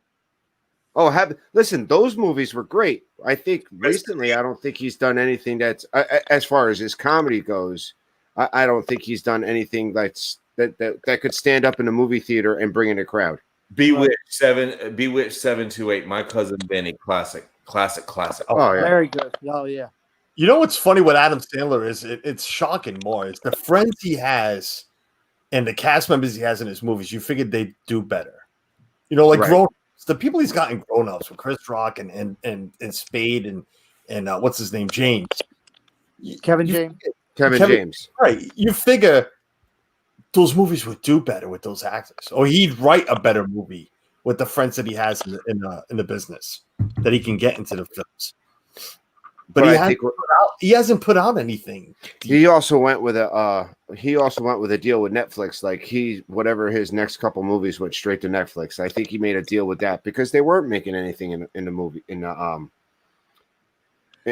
theater. One of the funniest movie I've ever seen in a theater. The absolute funniest movie I've ever seen in a theater. My buddy and I laughed so hard. Was This Is the End? And that's a funny movie. Everybody played their own selves. I've never laughed harder at a movie than I did that movie. That was good. I love Seth Rogen. I think he's the man. Hotel Transylvania was good. What's the kid's name that was in Arrested Development and Superbad? Michael Cera. He's awesome. Michael Cera in that movie is outstanding. Oh, it's absolutely Yeah, they're all fantastic. They're all fantastic. And Danny McBride, I'm kind of bummed they don't have any like newer stuff coming out. Well, nobody can film right now. That's true. Nobody can film. Everybody's been kind of everything's on hold. They can film. Yeah, pretty soon they're going to talk 30. Shit, they can. Screw that. They can. They can. I've been filming this whole time. They've already pushed off Avatar and Star Wars for another whole year. Yeah, it's crazy because I mean we're coming up to September. It should be premiere time, and I don't think they've got anything in the can. Nothing. Hey, They do actually. What's his name behind Avatar still? Cameron. James. Yeah. Cameron. Believe it or not, there's 4 Avatars and 3 Star Wars that are going to go every other year, starting with the first Avatar or the next Avatar. That's who I'd love to see make a Star Wars is James Cameron. Oh, no doubt, 100%. Angela, Pirate Princess Red, what's up? Welcome. Said hi. She's been here a while. We said hi to her a while back. Oh, sorry. I might be a little behind. Sierra Myers. I've never laughed so hard as at the Jackass movies too. They're funny. Did you see? Those Did guys you are see really good. Bad Grandpa? Yes. Oh, that was filmed where I live. Not Dirty Grandpa, but Bad Grandpa. The that was with Johnny Knoxville. Yeah. Now, Dirty Grandpa was also funny too, but that's the Robert De Niro comedy. Yeah. But Bad Grandpa was kind of funny too. Yeah. It was. Johnny Knoxville was in town where I live when they were filming that, and I never saw him, but I heard that he liked to party. Let's put it that way. Who was that? That was me. Okay. I'm in a basement, so you can't hear really anything. My window's open, and I live on a state road, so every once in a while. I want some glass packs like that. A vroom vroom motorcycle. Every once in a while, you'll hear a truck go by my house with the Jake brake because it's a slight hill, so the Jake brake goes on. I don't have a picture in my house that hangs level at all. I can go around, straighten it out, and within a week, everything is just a little off, and then you have to go back and straighten it all out. I love that. Sounds fun. My grandfather lived on a state road growing up, and I just remember sitting at when I visit his house, and we'd have the windows up, and you hear a truck go by, like whoa, whoa, whoa, whoa, whoa, whoa. Yeah, love that, man. Love it, love it, love it. That's what shakes all my pictures off level. You love it until you have to do all that every day. You need a better carpenter in your. Well, I've gone to using 2 nails for every picture. Oh, there you go. That'll help. Maybe. And a level. I try to do it. That might help too. Actually, I really don't want to do any of it, but the wife says I have to, so I have to. There you go. Like this morning, she was like, I think we need to do the bushes out front of the house. And I'm like, you think we need to do the bushes in front of the house, or do you think I need to do the bushes in the front of the house? Stacy. That's funny, Stacy. Wow. That's awkward. Yeah. That's like, hey guys, go see a movie. That's one of those movie titles. That's one of those movie titles that you gotta know what you're getting into. Hey, young nieces and nephews, let's go see a movie. This got awkward. Could you imagine the hey, uncle or auntie, what are the birds and the bees? Oh, yeah. Yeah, what's the one that? What about the parents that took their kids to see Sausage Party because they thought it was a normal cartoon? Oh, that was especially if you got the wrong one, the worst one of the two. That was I was embarrassed to watch that movie. Wait, there's 2 versions? There's one's rated a lot worse. The unrated version. My sister's doing something cool with her daughter, my niece. She's 12 years old. 12 years old. They just finished watching the complete seasons of Friends. So she's going back to all the shows that they like. Oh, that's awesome. At my sister, she's 43, but that she grew up watching Friends. She watched The Office and didn't get that. I was like, well, that's occupational humor. You got to get once you get past the first season of Office, it gets a lot better. The first season is questionable. Once you get past but here's the thing: going to get The Office in itself. You got to understand when The Office, it's based off of the British Office, which is a much different humor than what we get. Correct. Yeah. And then once you get past that first season, the whole first season was to try to imitate that, and then it was it got so much better. Yeah. Then they went off the rails a little bit. I love British humor. I think it's the best. I grew up watching Mr. Bean. Yes. Did you watch there was a show on MTV called the Young Ones. Did anybody see that years ago? Mm-mm. If you ever get a chance, look that thing up. It's a British comedy. I meant to ask Dan about it. I used to watch that on MTV. Yes, I did. The guy that dresses up like he different characters. Yeah, you called it the Young Ones, and it's just hilarious, ridiculous, off the wall, young humor, and just the British accent. It's hysterical. The best British comedy was Benny Hill. Oh, Benny Hill. Benny Hill was, oh my God. Even my father, Python, God rest his soul, used to turn the channel real quick when I used to walk in the room. It's like, you ain't Monty Python. I grew up on Monty Python, like Mighty The Holy Python. Grail, Life of Brian. Nice. Bring out your dead. Yeah, bring out your dead. I'm not dead yet. I'm not dead yet. I'm actually getting better. I feel fine right now.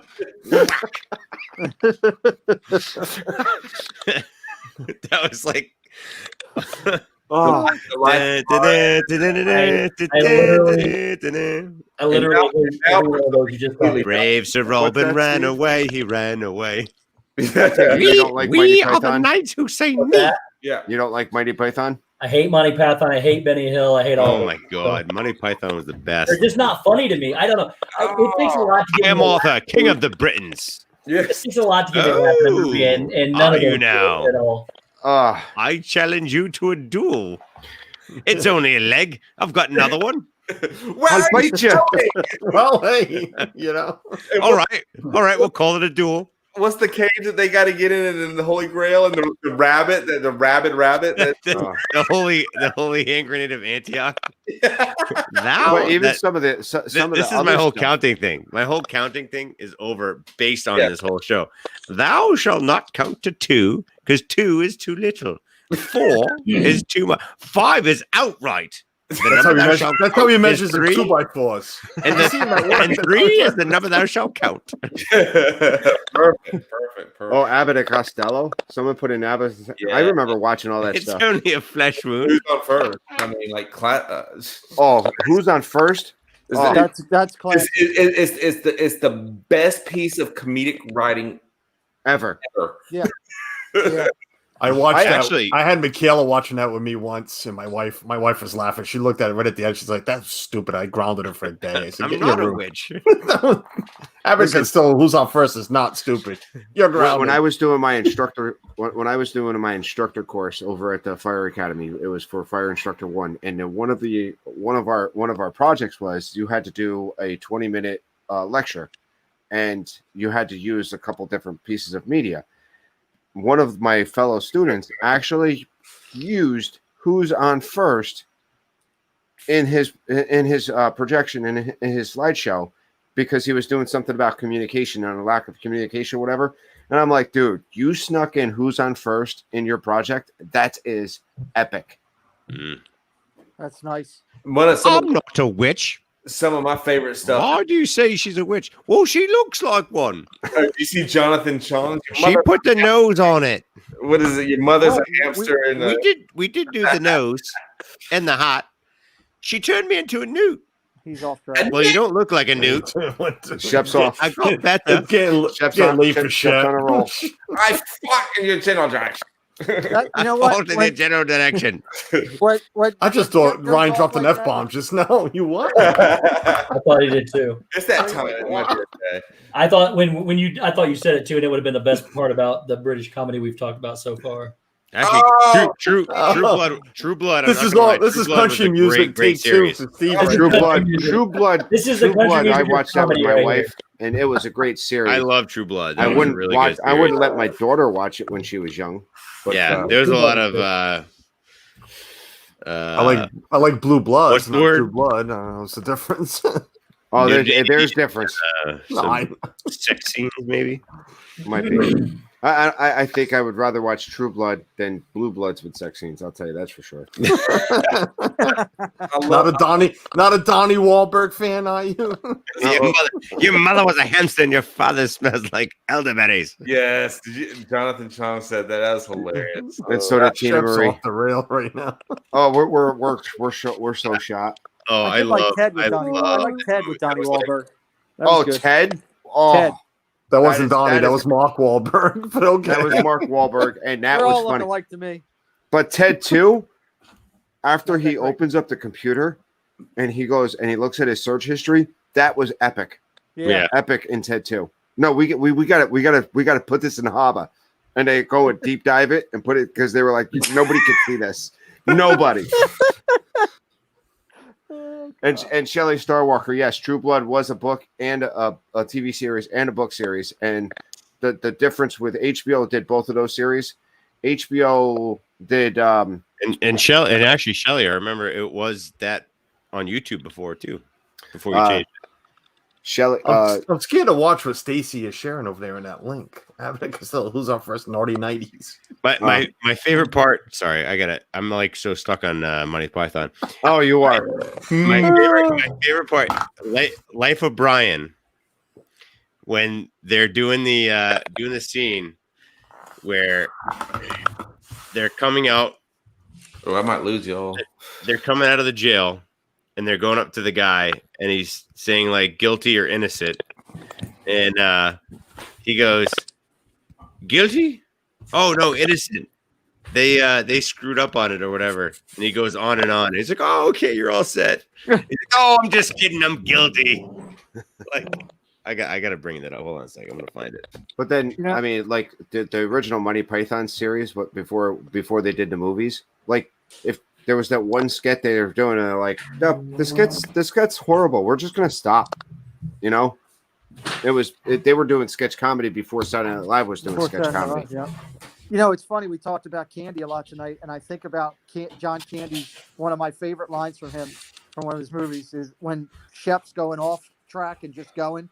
I always think of John Candy sitting there going, watching that dog hump the guy's leg, going, it's just better to let him finish, get it over with. Thanks, buddy. Well, that's also in Christmas Vacation, National Lampoon Christmas Vacation. Yeah, it's in there too. Yep, Cousin Eddie said. Oh, when he got a bit of little what's he call it? Kentucky hound in him. It's best if he starts, just let him go. Right. Still, that's not the best line of that movie. You know what the best line of the movie is? Which one? On Christmas Vacation, Go Cousin for it. Eddie, when he's out front emptying the the shitter's full. Shitter's full, Clark. Sorry. I'm sorry, Shep. No, it's I like to bend over and I'll show you. And he's Listen, like, and then she was like, "How dare you talk to me like that? I wasn't talking to you." Yeah. Those were, you know what? Even Chevy Chase, when he was doing the Fletch series, the original Fletch was fantastic. As Chase got older, he wasn't good with the timing as he was when he was younger. In the movies, I think it's such a shame, like that it's come out that I've heard so many stories of where Chevy Chase is like an asshole. He's a jerk. He's a complete jerk.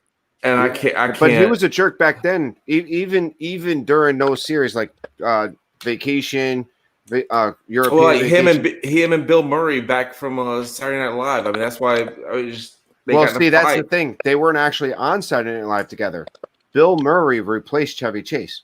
Right, and Chevy Chase left after the first season. That's when Bill Murray came in. That's why they said they've always had that underlying not liking each other type thing. But Chevy Chase, like in the National Lampoon stuff, was just like straight magic. I mean, it was absolutely.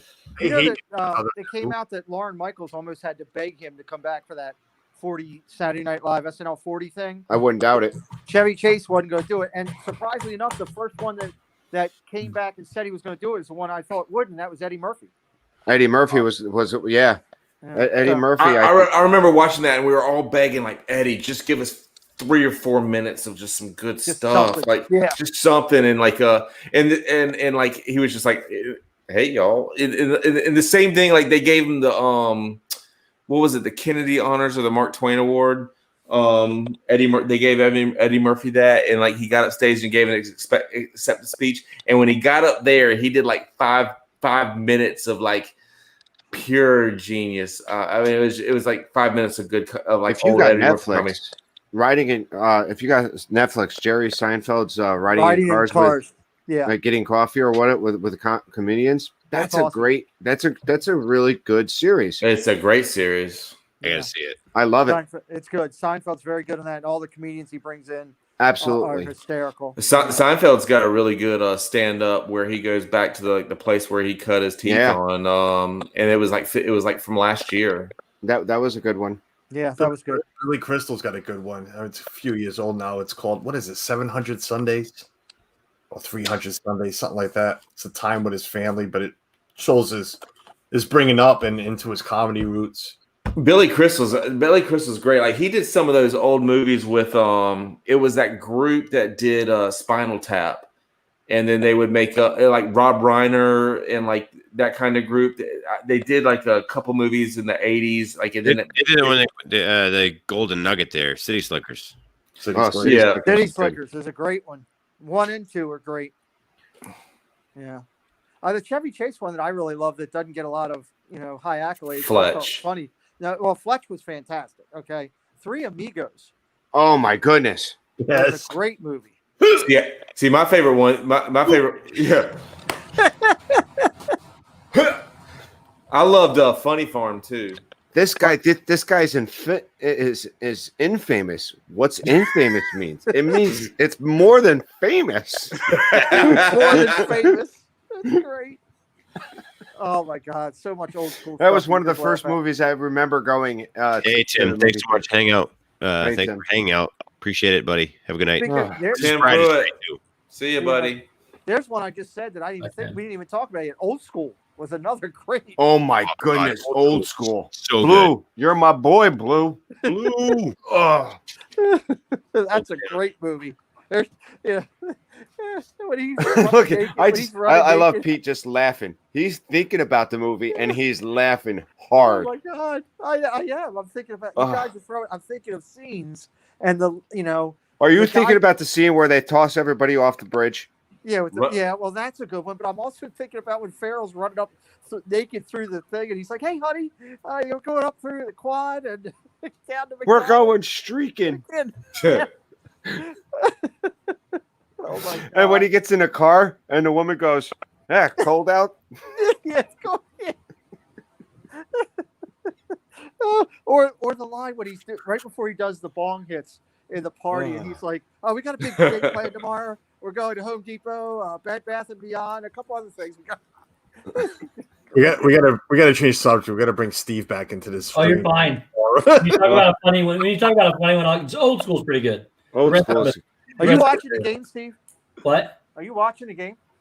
No, I'm playing games on my phone. You're down because we're boring the heck out of him. You're down by one. You got in bottom of the ninth, but you got a man on first and nobody out. So, Steve, when you building that Lego, buddy? Because I'm jealous. I want to build another one. No kidding. I don't know. I was gonna do it this weekend, but I got. Where are you gonna film? Well, come on. You probably got it. You're up for what? 3 more hours? Oh yeah, I can put it together this weekend. So is that a brand new one, or do you buy like someone who like puts like he's build it, put it back in the box, and you buy? There's no way I'd ever buy a used one. Yeah, I don't trust. I don't trust that. No, that's is that from Lego? Is that from Lego or is that aftermarket price? That's from Lego for sure. Oh, nice. I went to 2 stores today. Nobody had them. There was a few trains out there and a few of these ugly. I thought you had the castle. I do. It's right behind me. I just love building it. I want to build another one. So what you do? So ugly things. So what you do, Carlos, is you buy another castle, and then you paint it like the current castle. Oh, that's a great idea. I don't like So wait, the castle you got behind you is what Steve's going to build? Yeah. That looks great. That's this one right here. Yeah, I'm working on these figures now. Either that, or you go out and find pictures of the old 25th anniversary castle and try to replicate it. If these weren't expensive, I would buy a bunch of them. And game's over, by the way, Pete. If these weren't expensive, I would buy a bunch of them and paint them all the different castles they've had. Oh my god! Legos? Would you do the 25th anniversary birthday cake castle? Seriously? I liked the castle. I liked it. I thought it was awesome. Have you Am seen I behind? I must be behind, Steve. Have you seen the Nintendo Lego yet? The Dodgers lost. Yeah, did you build a gaming? I almost bought it today. I mean, I haven't seen it yet. It hasn't been out yet. Yeah, our stores are full of them. Mine's not. Mine doesn't have it. The 2 next to Shep, because I went for a ride today into Mass, even though we're not allowed. Oh well. Oh my goodness, you went. Oh, is Rhode Island on Mass's list? Yeah, we're on this shit list. Yeah. You know what? You know what's funny? We're on that. That's late. Yeah, we're on that list. You know, I've already broke that one. I just spent $3,000 for a freaking camper to be there. Oh, that's right. I didn't even think of that. But you can't go stay at the camper unless you. Oh, I can. Oh, I will, and I can because I'm not listening to our. No, I wouldn't either. We went up to Branchy to South Shore Mall, and from there we were bored. We were like, you know what? It's another 20 minutes. Let's go to Burlington Mall. We were hitting the Lego in the Disney stores. A whole bunch of clearance, 40% off. Yes, it's crazy. Oh my god! I got my Disney store this week for $5. I have it out there in the bag. Dude, it's an awesome look. Right? Pins. I found Tina. pins. Have a good night. Thank you so much for hanging out. Our stores See you here. later, had, Timu. that castle, that's the series castle that's out. Started in England first, and we have some here. But yeah, I went up there. There was a couple of iron plates. I was waiting for somebody to give me a stink eye and everything, but I'm not listening, man. I mean, you know what? I've had 3 COVID tests in 10 days. Yeah. So guess what? I'm clean. I'm going. I don't care. You know, Ryan, what are you doing? It's getting a little ridiculous. I'm relaxing there, Trey. Dude, you were like laid back, like you just like kicked out, and like this is where I'm going to sleep. If the stream's over by the time I wake up in the morning, the stream's over. It might not be. We're like a bunch of 14-year-old girls staying up late talking about boyfriends. I figure I'd be comfortable. Now we're like 10-year-olds talking about Legos. Yeah, you're right. Listen, it's Steve, you should definitely get the Nintendo one, man. That thing is so freaking cool. I will. I might be next weekend, but I am definitely grabbing that. You guys know what he's talking about. They built a lot of Legos. They built an actual Nintendo console with their controller, and the That TV looks cool. has Mario on it. Are you getting that? Everything works. comes The out. guy at the store in Burlington, they were showing us everything works. The game comes out, you build the Super Mario game. I'll be back. It makes the same sound. Remember the sound when you used to put it down and it used to lock? It Well, makes you mean the sound when you had to go and blow in it to get my it to where wife cracked that joke. She's like, "Which one to blow in it first?" The guy looked at it, started laughing. At least he was old enough to understand that. The younger guys would have never understood what that was. That was the best part of Nintendo. Right? Which you had to blow in, and if it didn't work, you had to turn around and blow inside the console itself. Yep. Yeah. And then there was a trick: you put the game in, and you either slide it left or right, and push it Left or to right. the side. What was y'all's favorite Nintendo game? Mario. Zelda and Mario. I loved them both. My favorite at the time. I think my favorite was Zelda. That I think Major League Baseball. I used to throw no hitters with Brett Saberhagen over Nice. and over. Yeah, a little curve ball that would always work. I think mine was like, okay, we'll go 3. I would say Contra. Up Up, down, left, right, A, B, A, B, select start. Select start. It works on the Switch. It does. It works. I bought a console. I bought a little console that has all the games built into it, like 600 and something of it, and that works on it too. Download on the Switch, the Contra game. It works on that. Kung Fu. Kung Fu was so good. I remember when Aladdin, Zelda. Yeah. Aladdin was cool when that came out. What games came with your little mini Nintendo, Steve? All of them come with it, don't it? 680 something. Wow. Shows my $30. age. I might be the only one that had the Atari 2600. No, I have an Atari. I still have all my game systems. I have an Atari. I had Pong growing up. Pong? Yes. I got like the actual dials you had to use on the big machine thing. What was the Atari game where the guy he swung across on the vine across the river to that Pitfall? Yeah. The alligators jumped up at him and everything. Yep, Pitfall. Yeah. I thought that was cool because I had E.T. when E.T. came on an Atari. E.T. was great. I had E.T. I had in television. Angela, I didn't get to watch it, but I did see the title. Defender. Loved Defender. Defender was great. I mean, I love the fact that after 45 years, Nintendo is still relevant. Oh, 100% relevant. Yeah, they're crushing it. I mean, they had a huge week in the stock market last week. Well, it's because they're getting ready to all come out with their new game consoles. All the brands are. I mean, I can't tell you how many times I crushed it on Mario Kart. I mean, with it, I would stay up over 24 hours. Just yes.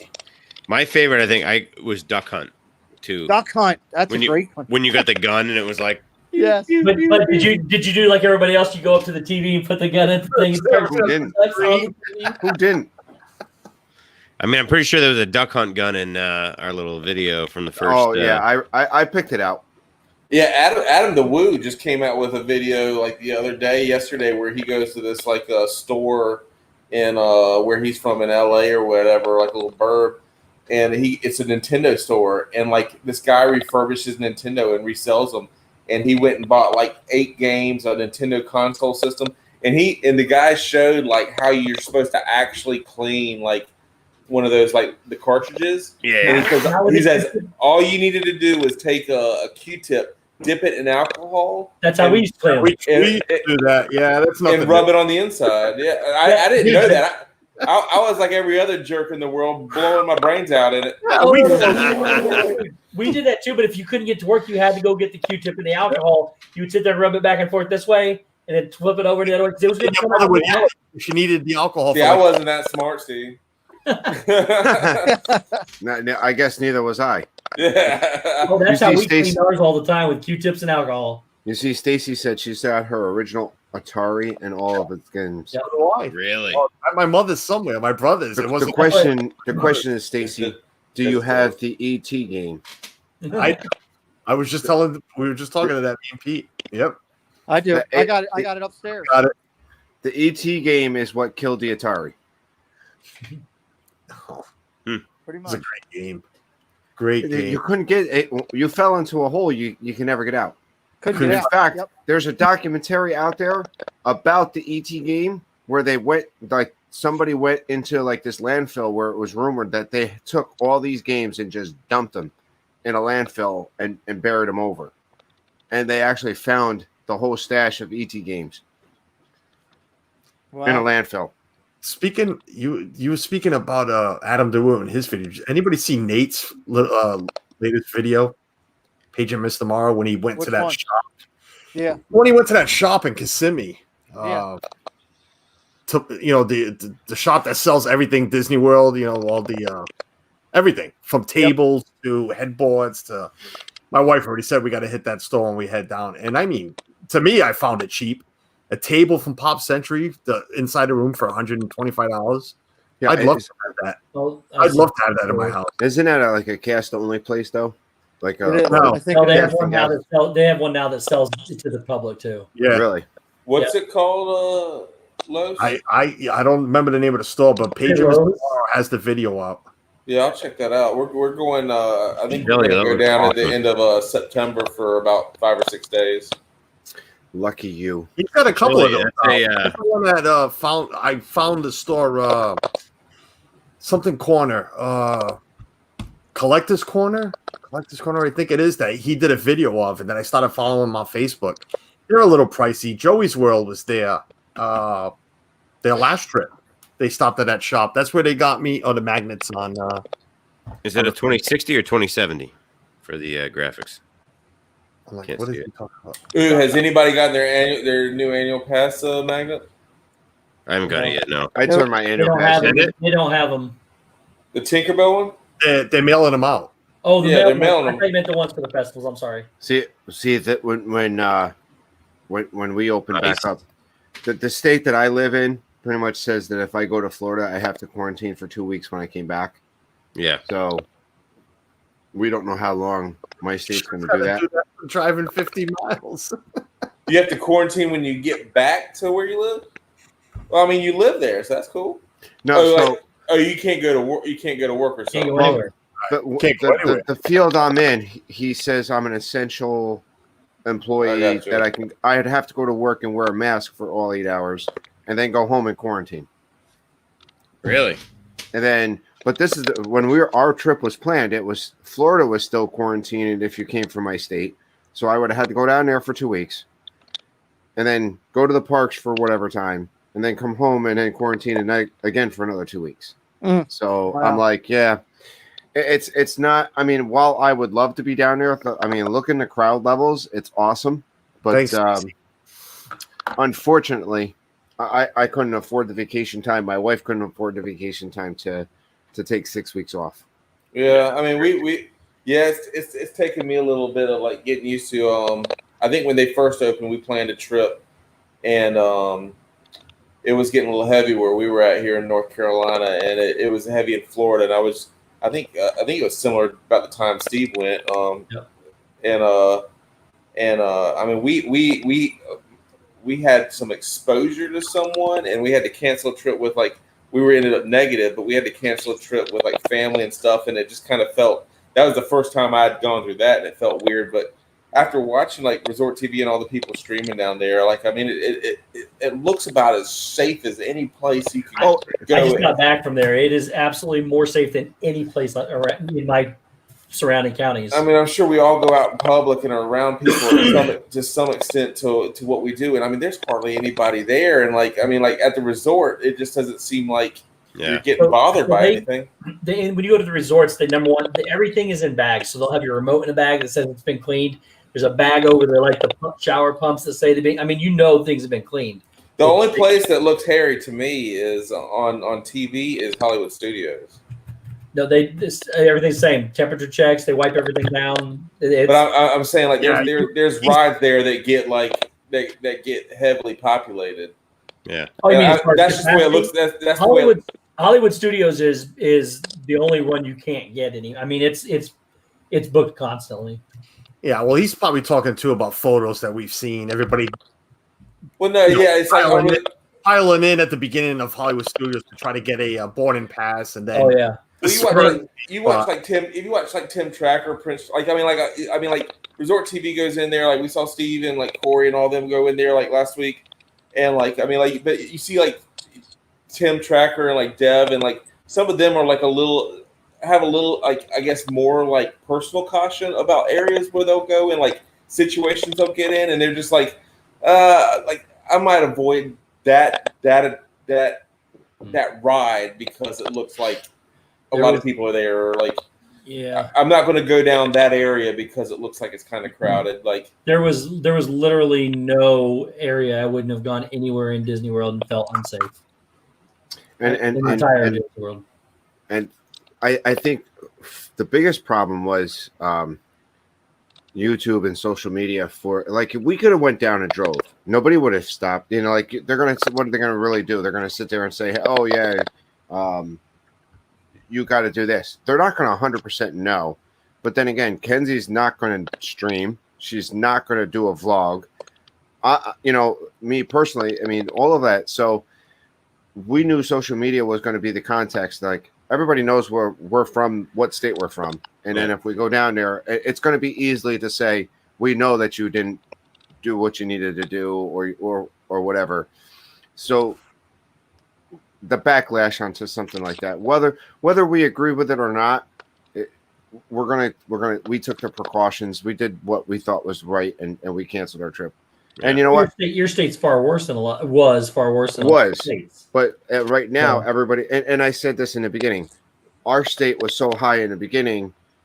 When we started to go down, I knew that everything else was going to kind of come up. It's almost like a ripple, like dropping a stone in a pond. Yeah. You're going to see a ripple. And until everybody gets past that ripple, it's going to be interesting. Probably not until next year, and I think they're still doing reservations. I think they're talking reservations all the way up till like October of next year. I'm thinking I'm moving closer now to canceling just because I don't know, they keep taking in more stuff away. I'm going again in 3 weeks. I know that, but you know, like when you were on with Mouse. How many? You're going back in 3 weeks? Yeah. The point I was trying to make back then was on Mouse Talk stream was I'm paying, and I just threw a number out there. I'm throwing $5,000 out for this trip 9 months ago when we booked it. Everything was okay. Mm-hmm. I get it. Closed down. Pandemic happened. All right, we're taking this, and this away. I said, fine. I don't mind parades. I don't mind not having fireworks. That's fine. I was still going to pay the $5,000. Now you're taking park hours away too, and you're still telling me to pay the same $5,000. There's no bones being thrown out to these people that have kept their trips booked. Where the people that had to have their trips canceled, and I understand, I felt bad for them, they had to have them canceled. But the ones that were able to move them got a 35% discount. Where the ones that still kept their trips, like myself, is getting squat. And that, to me, you know, I'm bitter about it. Because we have people I know personally that canceled their trip or had to have it canceled and moved, who are paying 35% less and going the same week I am. Well, that would be me. You know? Well, you know, it sucks. Like, you know, throw me a bone, man. Throw me. I'm not asking for for a lot, but Yeah. there's no So- discounts coming out. There's no discounts Like- coming out. Oh, you keep telling us we're taking this away, we're taking that away. So please pay the same amount of money. Ryan, do not move. Ryan, do not move. Does he look like Dave? Yes. Oh my God. Right now.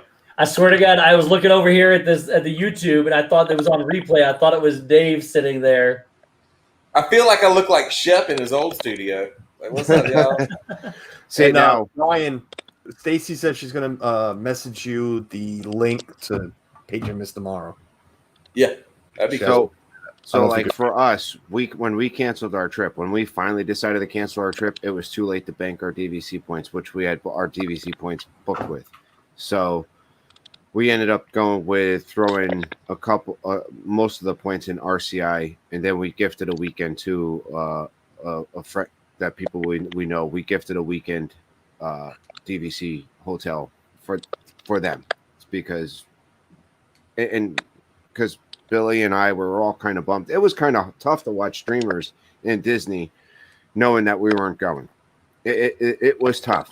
Yeah. So once we did the gifting and it made our lives a little bit better and we felt we got a little bit more excited. And I can't wait until that weekend comes up and I can see these guys streaming knowing that they're going to be enjoying something that we gave them. Yeah.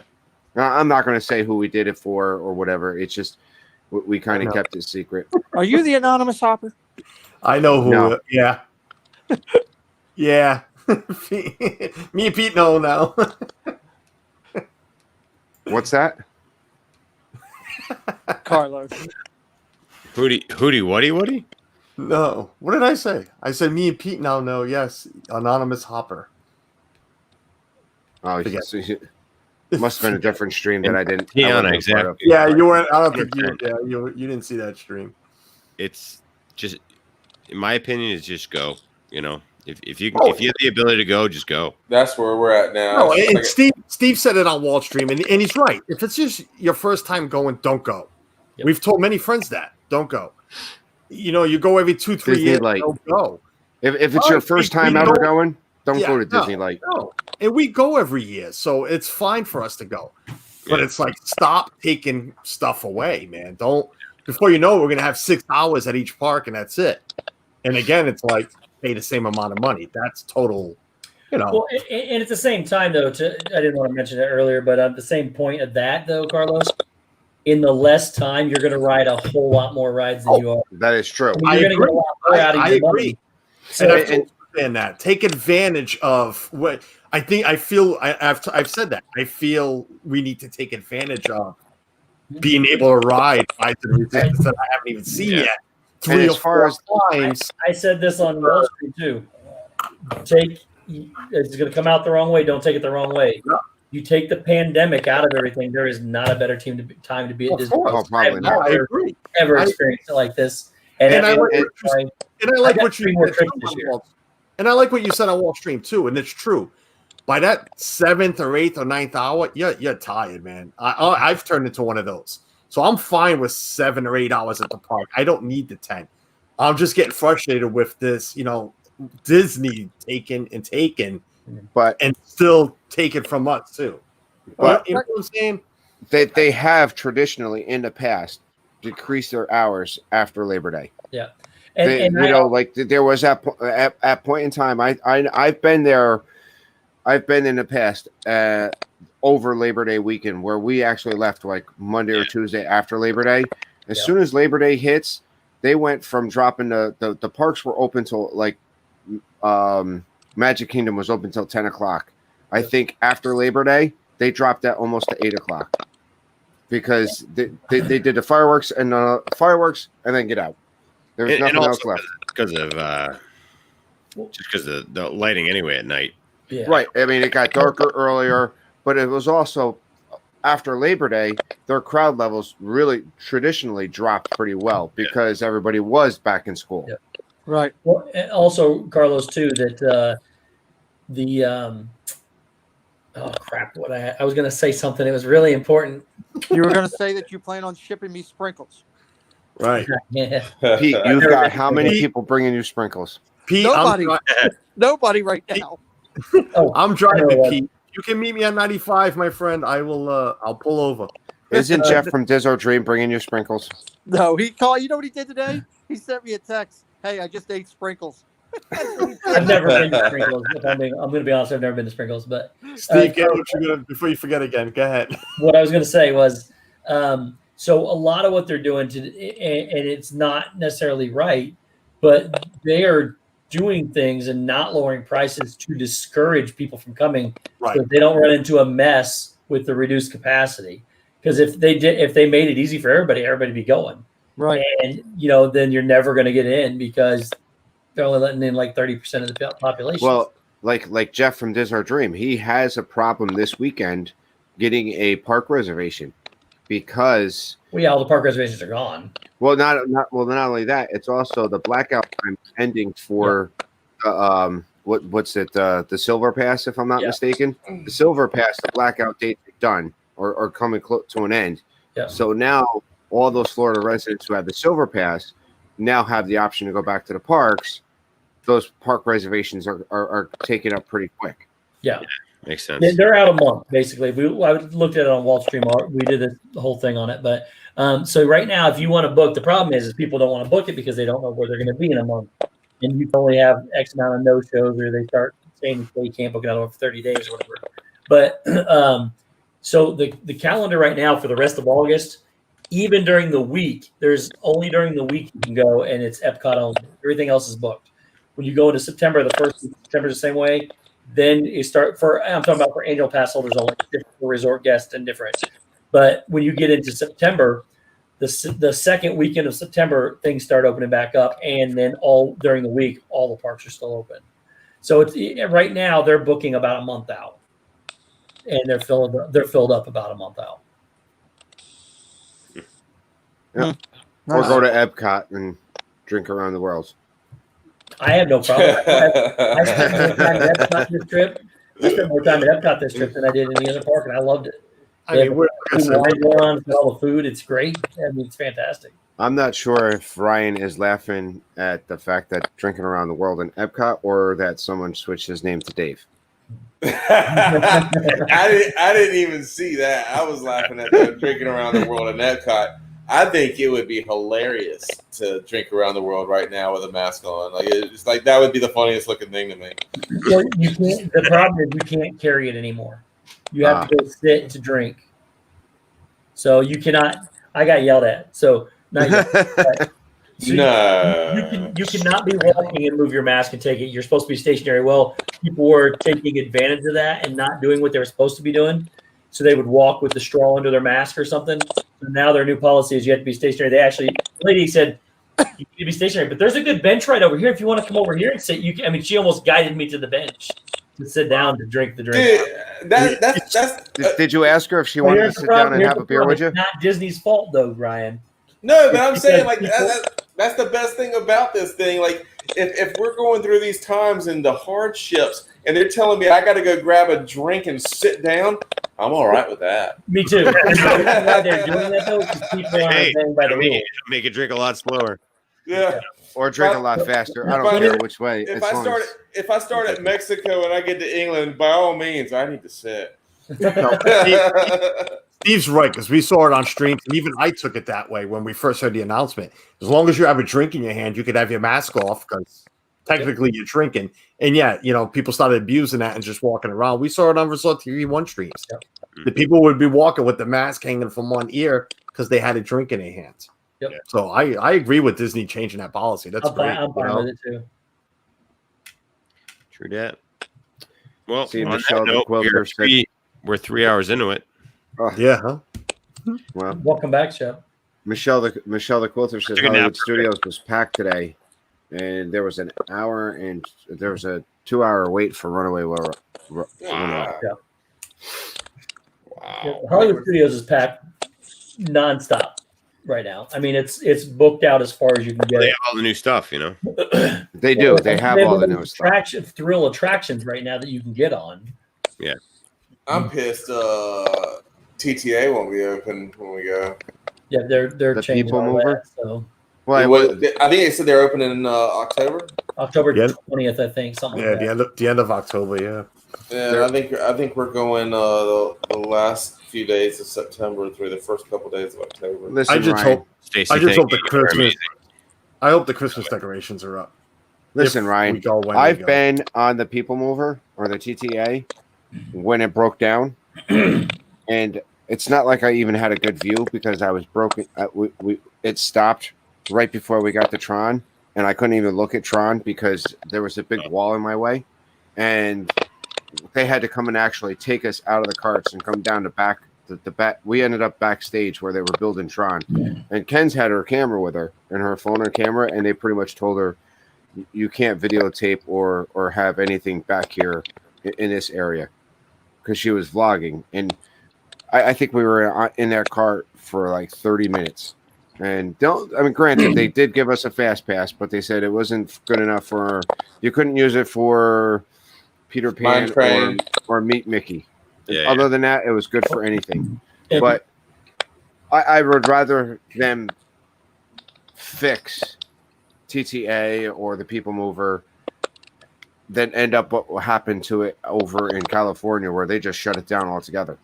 Yeah. That's true. Oh yeah, like I've been stuck on it for 15 minutes, and like that's always like the first ride. Like when we got to Disney, I remember one time we went to Disney World, and we always go to we were going to Magic Kingdom first, and the first thing we ride is TTA, and we got on there, and we got stuck for 20 minutes, and I was just like, get me off this thing. I want to go ride something else. I just got here. And Mike Wheeler put in there, he said he hates how people are saying that nobody wants to go to Epcot because there's so many open reservations. Magic Kingdom is actually the largest park capacity filling right now. And I can say, Mike, from this past week, Epcot was easily the lowest crowd of any park I was in. I don't know why. 5 rides. What's that? I said it's got 5 rides. It does only have 5 rides, and with all the World Showcase being closed, that's why it's not filling up. Yeah, and it's I don't think it's a matter. It's not where the attractions are. It's one of my favorite parks. It's probably my second favorite park, but it's just there was nobody there. There was are all the shops and everything closed on? Yes. Most of them are. Can you still get caramel in Germany? Yes. That store is open. That's all I care about. The Werther's shop. Werther's was open. That and beer. As long as I can get something to drink and get a caramel. Once you can get beer anywhere. So and that's the thing. I think that's what Disney's thought process was too. Is we have all these food places open. We don't need to open all the other places because they're lacking the international cultural people that actually work from those countries. They don't have that right now. So it's just regular Disney workers. So they're trying to not necessarily take away from that experience, but keep it authentic by only opening certain things. And I think that's honestly what I think is killing the crowds, not anything else. But Epcot, I would say Epcot wasn't even half full. Like not even, to compare to all the other parks I went, Epcot was like I could throw a stone and not hit somebody. Wow. I love Epcot. I gotta say, Shep, I love this stream. You have a conversation that went from movies to comedies to country and now we're back to the parks. I love how the flow of your stream goes. That's how we roll. It just goes. And I'm thankful that you invited me on. Yeah, absolutely. I'm grateful that you asked me to too, brother. I love you guys. You know what? This medicine's starting to kick in a few seconds. I'm probably gonna be sitting here drooling. So I think the best. So keep the camera on, Pete. Yes, let it roll. Let it roll, Pete. I mean, it does look like after dark, baby. It does look like you've taken lessons from Jeff from Diz or Dream with the whole portrait mode. So I'm kind of digging that. That only because I only have one hand and I can't use it right now. So I'm only messing with you. I love you, Pete. Hand. I'm doing good. I've held this without having a hand with my left hand this whole time we've been here. So I'm working it. But you guys mean that much to me. I jumped up out of laying and going through this therapy to join you guys, and I was honored to be asked. And we love seeing you, buddy. And you know what, Pete? Not for nothing. I know, like when I got in, you were fine when I started in, and I missed making that connection in the beginning. And I was one of the guys that were praying for you because as an influencer or as a what you call yourself, an enhancer. Enhancer.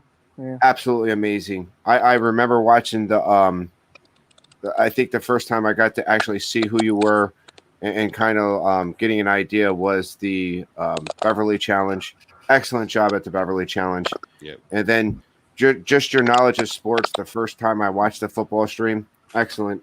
And I'm so happy that I get to know you I appreciate that. now.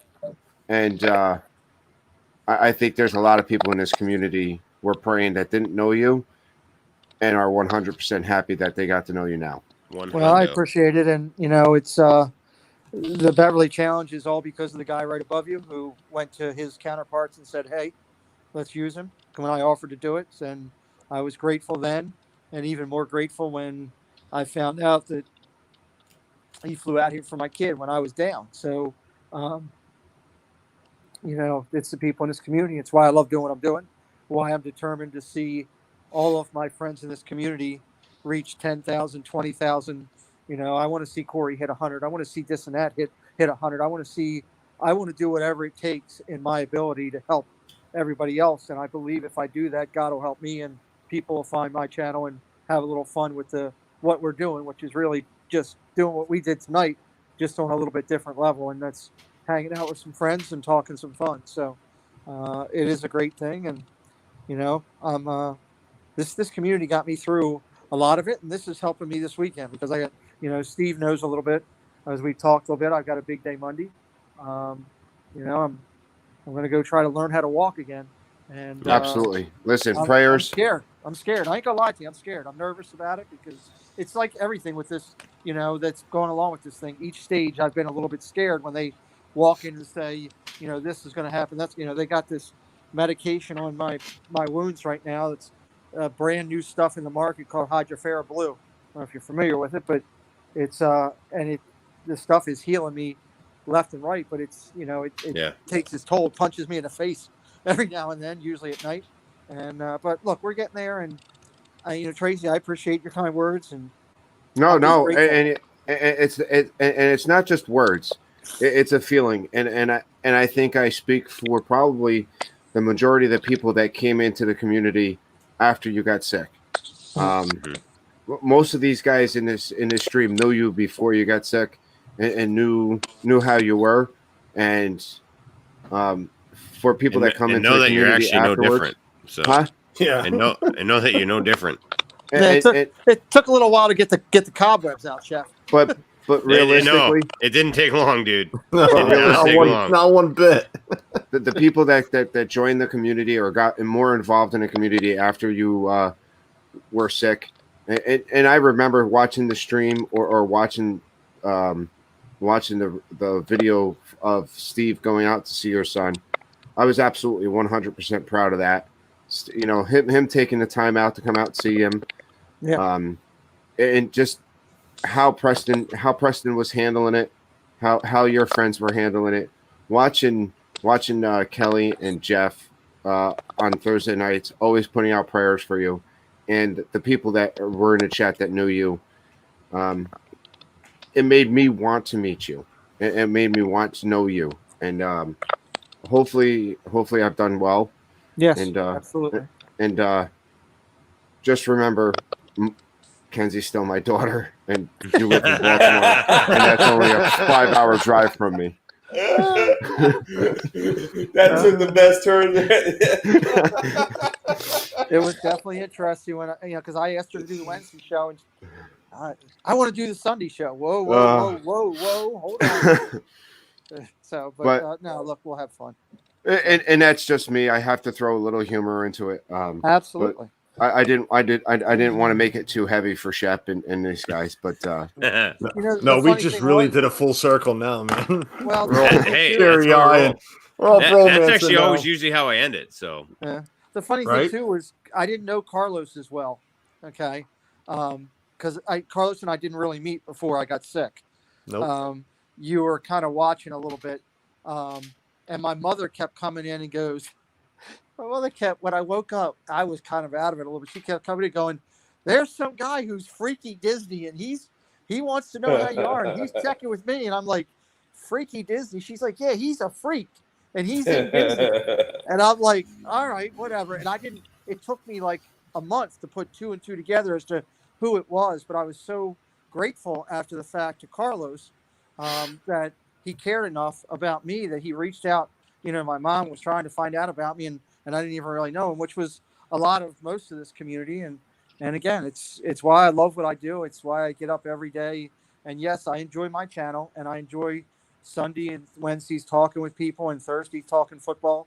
I talked with Kelly and Jeff the other night till I don't know, it was an hour after our stream was done, just talking about life, and humbled that Steve was so grateful enough to do this Muppet thing with me, which meant a lot to me to recognize other people in the community. I couldn't have thought anybody better to bring in to do that with me.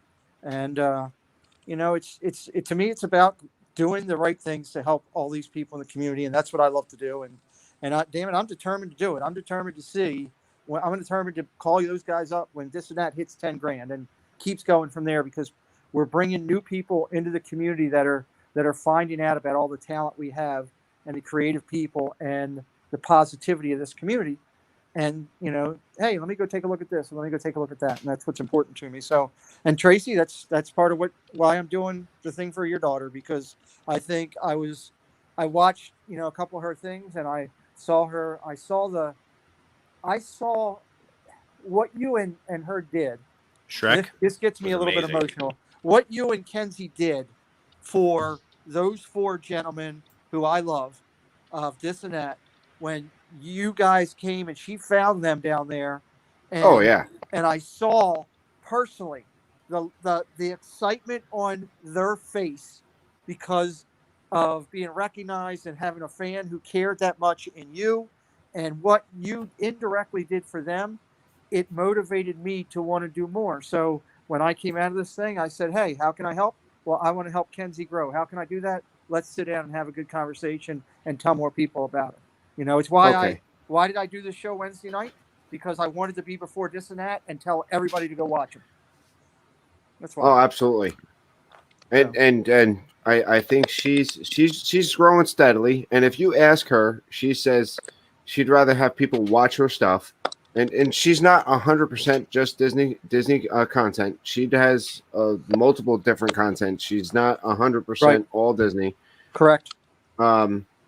And she's somewhere, I think she's just north of 700 now, which, and if you ask her, she says she doesn't care, because as far as monetization and all that other stuff, that's not her goal. She's 18. She's going to college for her real job. She wants to be a music teacher.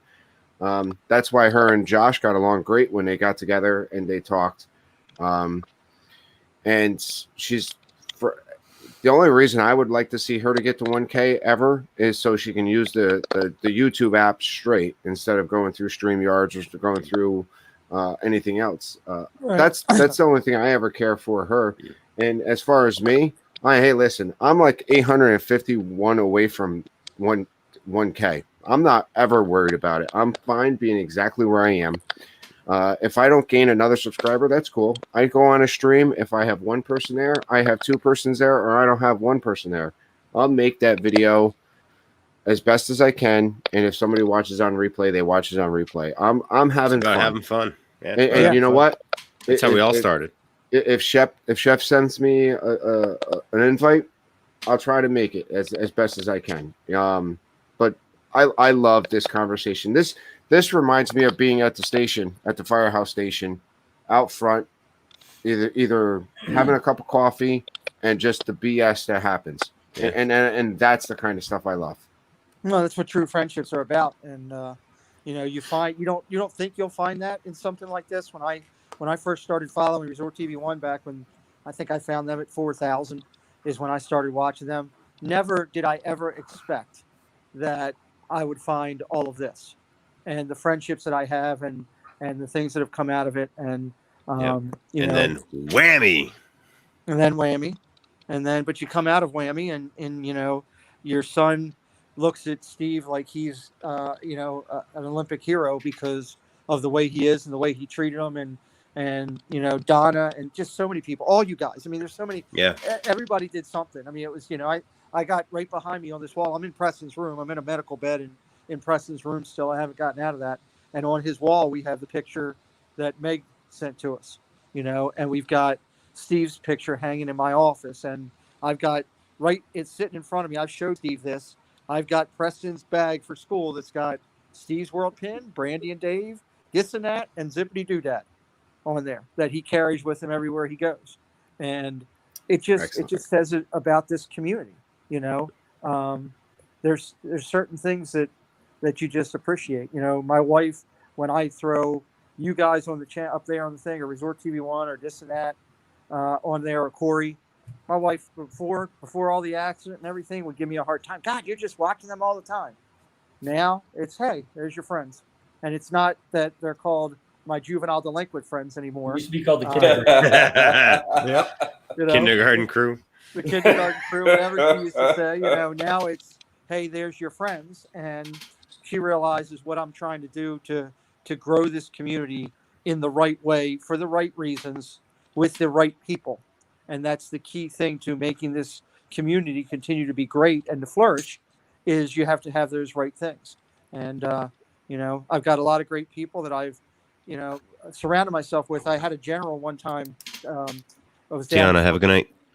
I was down at Fort Myer. I had a general tell me one time, we were talking about battle stuff, and he had been downrange, and I was talking to him. I said, well, what made you become? He was a 4-star. I said, what made you great? I said, you're amazing, a 4-star general. He said, I was good and became great when I surrounded myself with great people. And that's what I try to do in my life now, is surround myself with great people. And, whether it's my life, whether it's my doctors, whether it's, my YouTube community. So we keep doing what we're doing. But, thank you all. It's very heartfelt, Tracy, to talk to you about that. And all you guys know about the way I feel about you. And I don't want to be the guy to say I speak for the newcomers or whatever, but I am assuming that almost everybody that kind of came in at that point in time after you were kind of sick and didn't realize who you were, I'm so happy that you're here. The most important thing is that Ryan's wife finds me funnier than him and attractive. That she does, Pete. She does, buddy. Let me throw this out there too, Pete, because you're talking about Steve with your son and everything. You and your wife have done magnificent with that kid, because I don't know him like they do, especially Steve. But that one time I streamed with him, and the respect and the manners the respect he showed me and the manners he had, you guys are doing a great job with that kid. He's the producer. Nobody calls me Mr. Carlos, Mr. anything, and just that. And then when he asked me, when am I going to get to meet you so you can sign my ball? I'm like, wow, I'm just a little guy. I don't have the right to sign that ball that Steve has signed or Shep or Resort TV1, but just for him to be that kind of young man, he's not a kid anymore. He's a young man. He's a young man. We tried to teach him. How big you are, Carlos. We tried. It's the same platform that I'm teaching him right now, that I'm interviewing, people on Wednesdays that have 100 subscribers, because you treat people with respect. If they do a good job, you don't look at them, somebody's bigger than this, and that's what he tried to do. He has those baseballs are in a special glass cabinet right up here behind me that he's kept. And I had a conversation with him the other night. We were sitting in right before I interviewed Dole Whip Dad, and he said something to me of the effect of, for the first time, he told me, he says, Dad, I really didn't want to come see you when you were in the hospital because I had trouble with it. It took me a little bit. And I was like, yeah. And then he asked me, he's like, what's it like to not have a hand? Which threw me off, because it was the first time he's asked me about anything with that. So we've had our in-depth conversations, and he's growing as a young boy, and I'm trying to teach him all the right ways. However, he still has his moments. I'll phrase this Disney correct when I say this. I was at my doctor the other day getting checked out, and Steve knows this. I think I told you, Steve. And I get a text. My wife gets a text from my eldest daughter, who's 21, and says, Preston just came to me and said he's growing hair. And he didn't use it. He said down there. He used other oh, he's going to kill you. He's going to kill you. He is totally going to kill you. He asked my daughter, should you say? So I had to have that discussion with him the other night. But look, you know what? I love. By the way, that's awesome. You know, All right, it is. Shep, you got to edit that part out for the. I know. It's not family friendly. It's all good. This is you know. I'm glad he went and see you in the hospital, Pete. I pray to God you never end up there again, or any of us, or any of it's not made for kids. No, my biggest regret, my father died in the hospital. He was in there for a good 3 weeks after his 5th heart attack. After his 4th. 5th one killed him. I don't like going to visit people in the hospitals. I don't like being in the hospital, period. I didn't like being there. Right. The biggest regret I have in my life is not going to see him and saying goodbye. So I know he didn't like seeing you there, but if I could ever tell him anything, would be, great job, kid, because he did a great job. The first time he came and saw me was on a Wednesday night, and when I had just kind of woken up and I was going in and out, and I was out of it when he got there, and he was playing this and that on the thing. And I don't remember this, but apparently he told me that I kind of woke up and said, "What the hell is he talking about?" I was talking about. He must have been talking about Shep. And true that, Stacy. Yeah. That had to have been Shep talking, yeah. So, I don't talk. What? We did kind of take over your stream. I'm sorry, Shep. I'm just hanging out. I'm having a good time. I'm just chilling. Right. And I'm ever grateful too. And I said it, and I keep reiterating the fact that you guys did what you did to try to raise some money for our family was an uncommonly, uncharacteristically generous human nature that a lot of people don't do. And I say uncharacteristic because people don't do it, but you guys did. And for people like Pearl Manhattan to step up and do stuff to help me out, and you guys auctioning off pictures and stuff like that. I think I told Steve this recently that, I was doing research for Zip's episode when he was on with me getting stuff to write, and I went back and was watching old stuff, and I tripped across that. I had never seen it, and I actually sat in my office and broke down in tears watching it because of the generosity that you were doing to look out for my family and me when I wasn't even aware you were doing it. So again, it's why I've surrounded myself with you guys, and I've got some goals now. My goals are pretty simple. I want to go hunting with Dave one time. I want to get back to Disney and see my friends. I want to get back to work, and I want to see all my kids graduate and be able to get there and do it. So I'm working hard to get there. So. All right. Can I lighten the mood a little? Yeah. Lighten the mood. I got to. All right. So I definitely want to be in Disney with you, Pete. And that way I can get to the front of the lines. That don't work anymore, unfortunately. Oh, come on. I told you I was going to try to lighten the mood. Hopefully I did it. Like I said, I'm a bit of a jokester, and I think I was getting way too serious there. Just a little. If Ryan starts singing here again, we're in trouble. Well, he's trying to play the music to go with the mood. I mean, we started off on a high note, and it's like, wow. It's all good. I'm happy this 3.5 hours in, and we still got like 42 people watching. I'm like, holy crap. That's because everybody's waiting for a Shep story. And it's like it's 1 in the morning. Wow. Listen, it's getting close. Dan's going to get up, and he's going to be like, these guys are still on. Listen, we should call him. It's getting close to the time to send Steve to a drive-thru or Walmart. I could eat. Actually, dude, I could eat. So, Pete, have you watched that stream of him going to the Walmart to the drive-thru? Just real quick, I want to read this. And I said Stacy earlier too when she said this, but I'm going to read it because it is important. I cannot tell you how many times newcomers would ask, "Who's Pete?" Every time someone would say, "Please pray for Pete," or someone would just ask who Pete was, and once they knew, they immediately would be praying as well. So I mean, that just goes to show you the strength and power in community, and how much we love you, man, because you are a huge, huge part of the community. Man, I love you guys. That means a lot. Yeah. And make sure you go back and watch the Shep episode of Story Time with Shep, where Steve dresses up in the princess costume and goes to the drive-thru. Which one? Wicked Echo. Who's that going? Part one that got me thrown onto the couch. Part two that almost got me thrown out of the house. Which one was it? No, Well, there's he been did four. it There's the been first 4 or time on 5. Shep's stream. Well, 1 and 2, you know, I was it only the do them on Shep's stream. There's been like 4 or 5 times. They're always him. It has, yes. By the 4th time, Suzanne was. I made her watch, and you know. Am I still muted, Shep? Or are you just Shep's messing with me? Shep's going Shep's crazy playing with buttons. games. Shep's like, yeah. No, there's like a wicked echo going on. I got mine plugged in. Yeah. I've heard like the gurgling noise all night long. So have I. But now I'm here. Now we're hearing echo. Yeah. You know, the great thing is Steve's tried on makeup so much that I was on with Diz-Ardrine today, and somebody asked him to go into one of the shops down in downtown Disney or whatever, Disney Springs, and look. It was Vera Bradley, and look at lipstick. And literally, somebody said over there, "Well, we don't want to ask Jeff. Steve should be the one going in and checking it out." And I would. I don't care. So. The first stream where you went with you, it was Zip, Kelly, and you. You went to McDonald's on your way home, and then you convinced Kelly to go out and get him a McRib.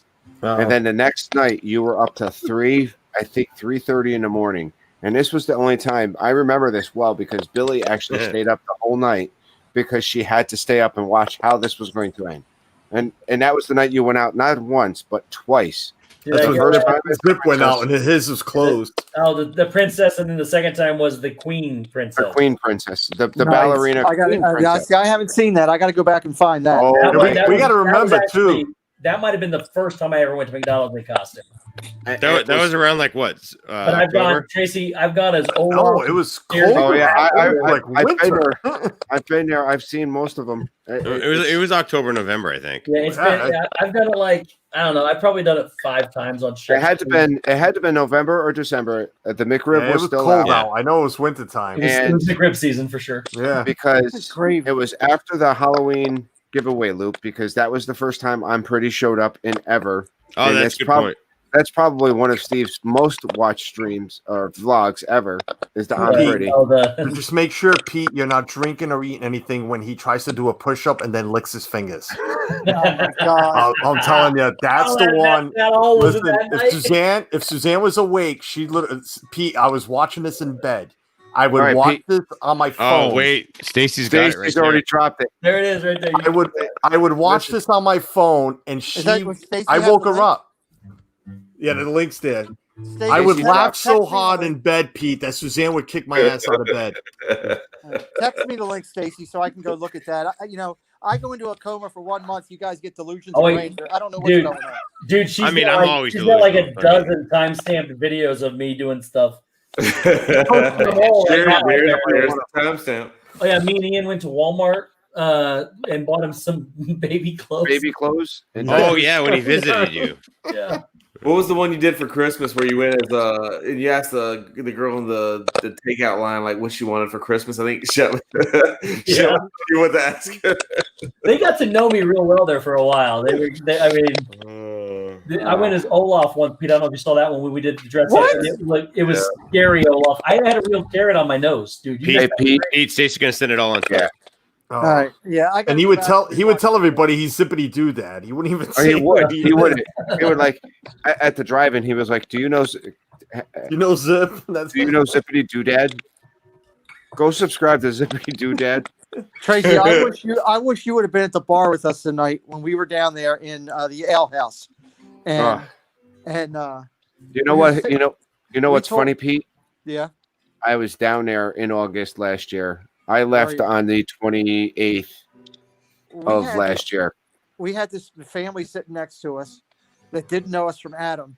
And I was close enough to the end, and Zip was to my left. And he couldn't hear what I was saying. And I told this lady, that's Zippity Doodad. He's a major Hollywood superstar. And she's like, what? I said, it's Zippity Doodad.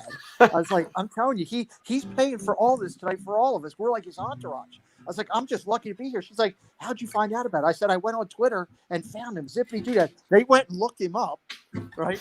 And they start talking to him and all that, Zippity Doodad, and he's glowing because he's glowing so big. And she goes, you ain't no. Her friend goes, he ain't nobody. He's only got 100 and some subscribers. It was fantastic.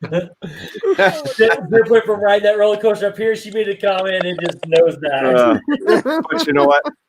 It doesn't make a difference because, like I said, I'm close to 150 or whatever. I don't. Again, I just checked. It's like 149, and I'm not saying that to say, hey, listen, go out, subscribe.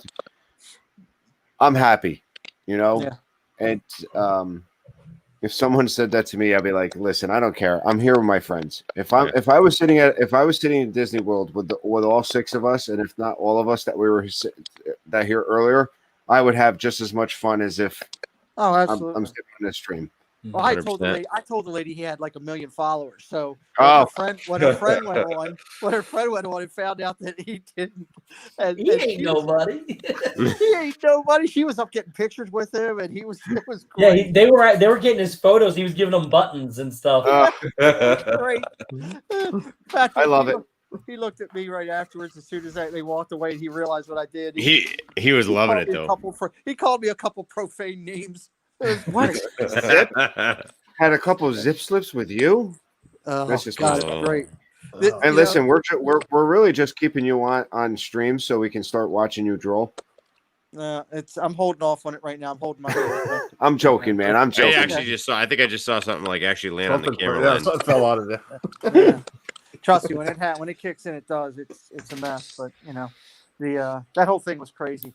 Bringing all you guys water at going into Galaxy's Edge, and Shep was asleep on the ground, and I literally left. I enjoy concrete. I'm not gonna lie to you. So, dude, that was one of the greatest. You say I enjoy concrete.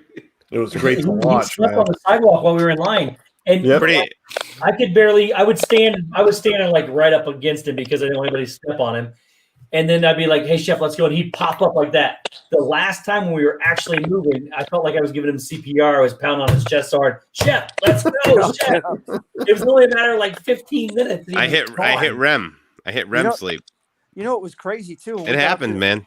When we got up to that gate, I sat there for a second and just took a step back, and I looked around and said, "Holy cow!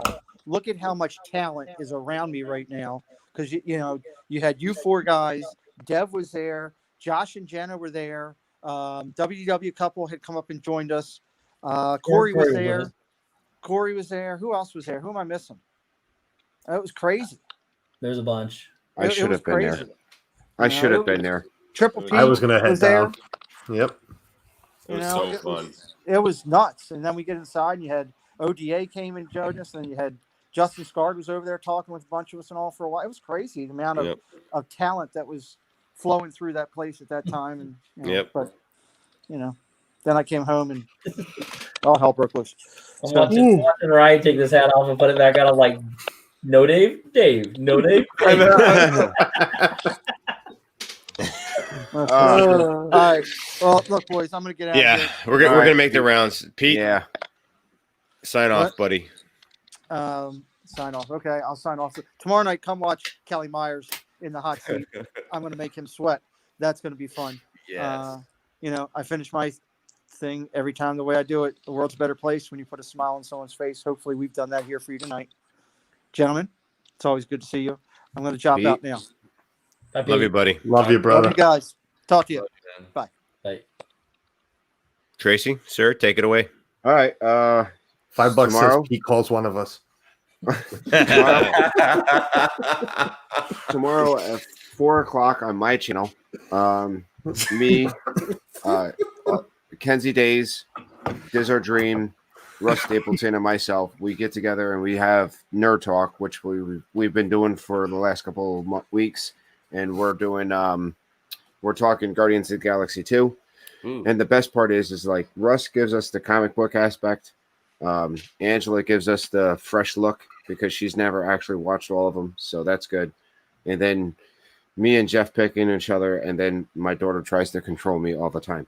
But we have a great time. Can I plug Kenzie for her? 100%. As long as she's feeling up to it. On Monday, she's at 4:30 in the afternoon on Kenzie Days, and then Thursdays I go from 4 to 5 on my own channel for not wasting time, and that's pretty much what we do. Heck yeah. and wherever else we pop in because we like hanging out with all of our friends.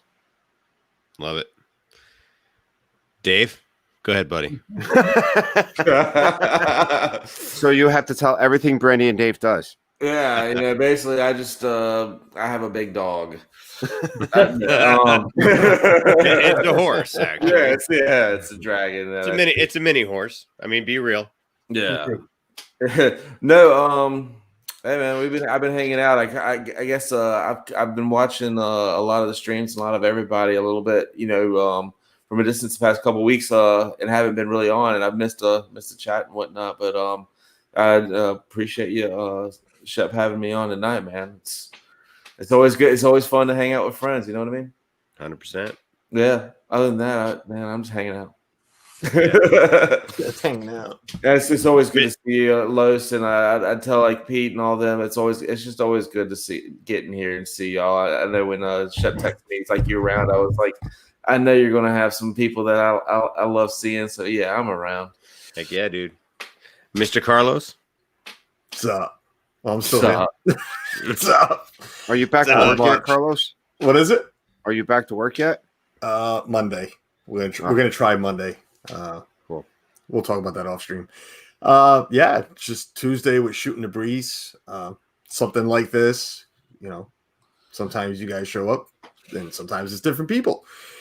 That's about it. And I might stream tomorrow. I've been doing pop-up streams of Lego build. I might do the head tomorrow because he needs a head really bad. Headless Mickey for these ugly, gaudy looking things. Is that the Mickey Mini combo with the? It is. Oh, that's so bad. I hate that. It is. It's so bad. It's look ugly. how bad they look. Look at this. Yeah, hold on. Oh yeah. Hold on. I'll get the book. They look awful. It's the weird animation style. That's Mickey. Oh yeah.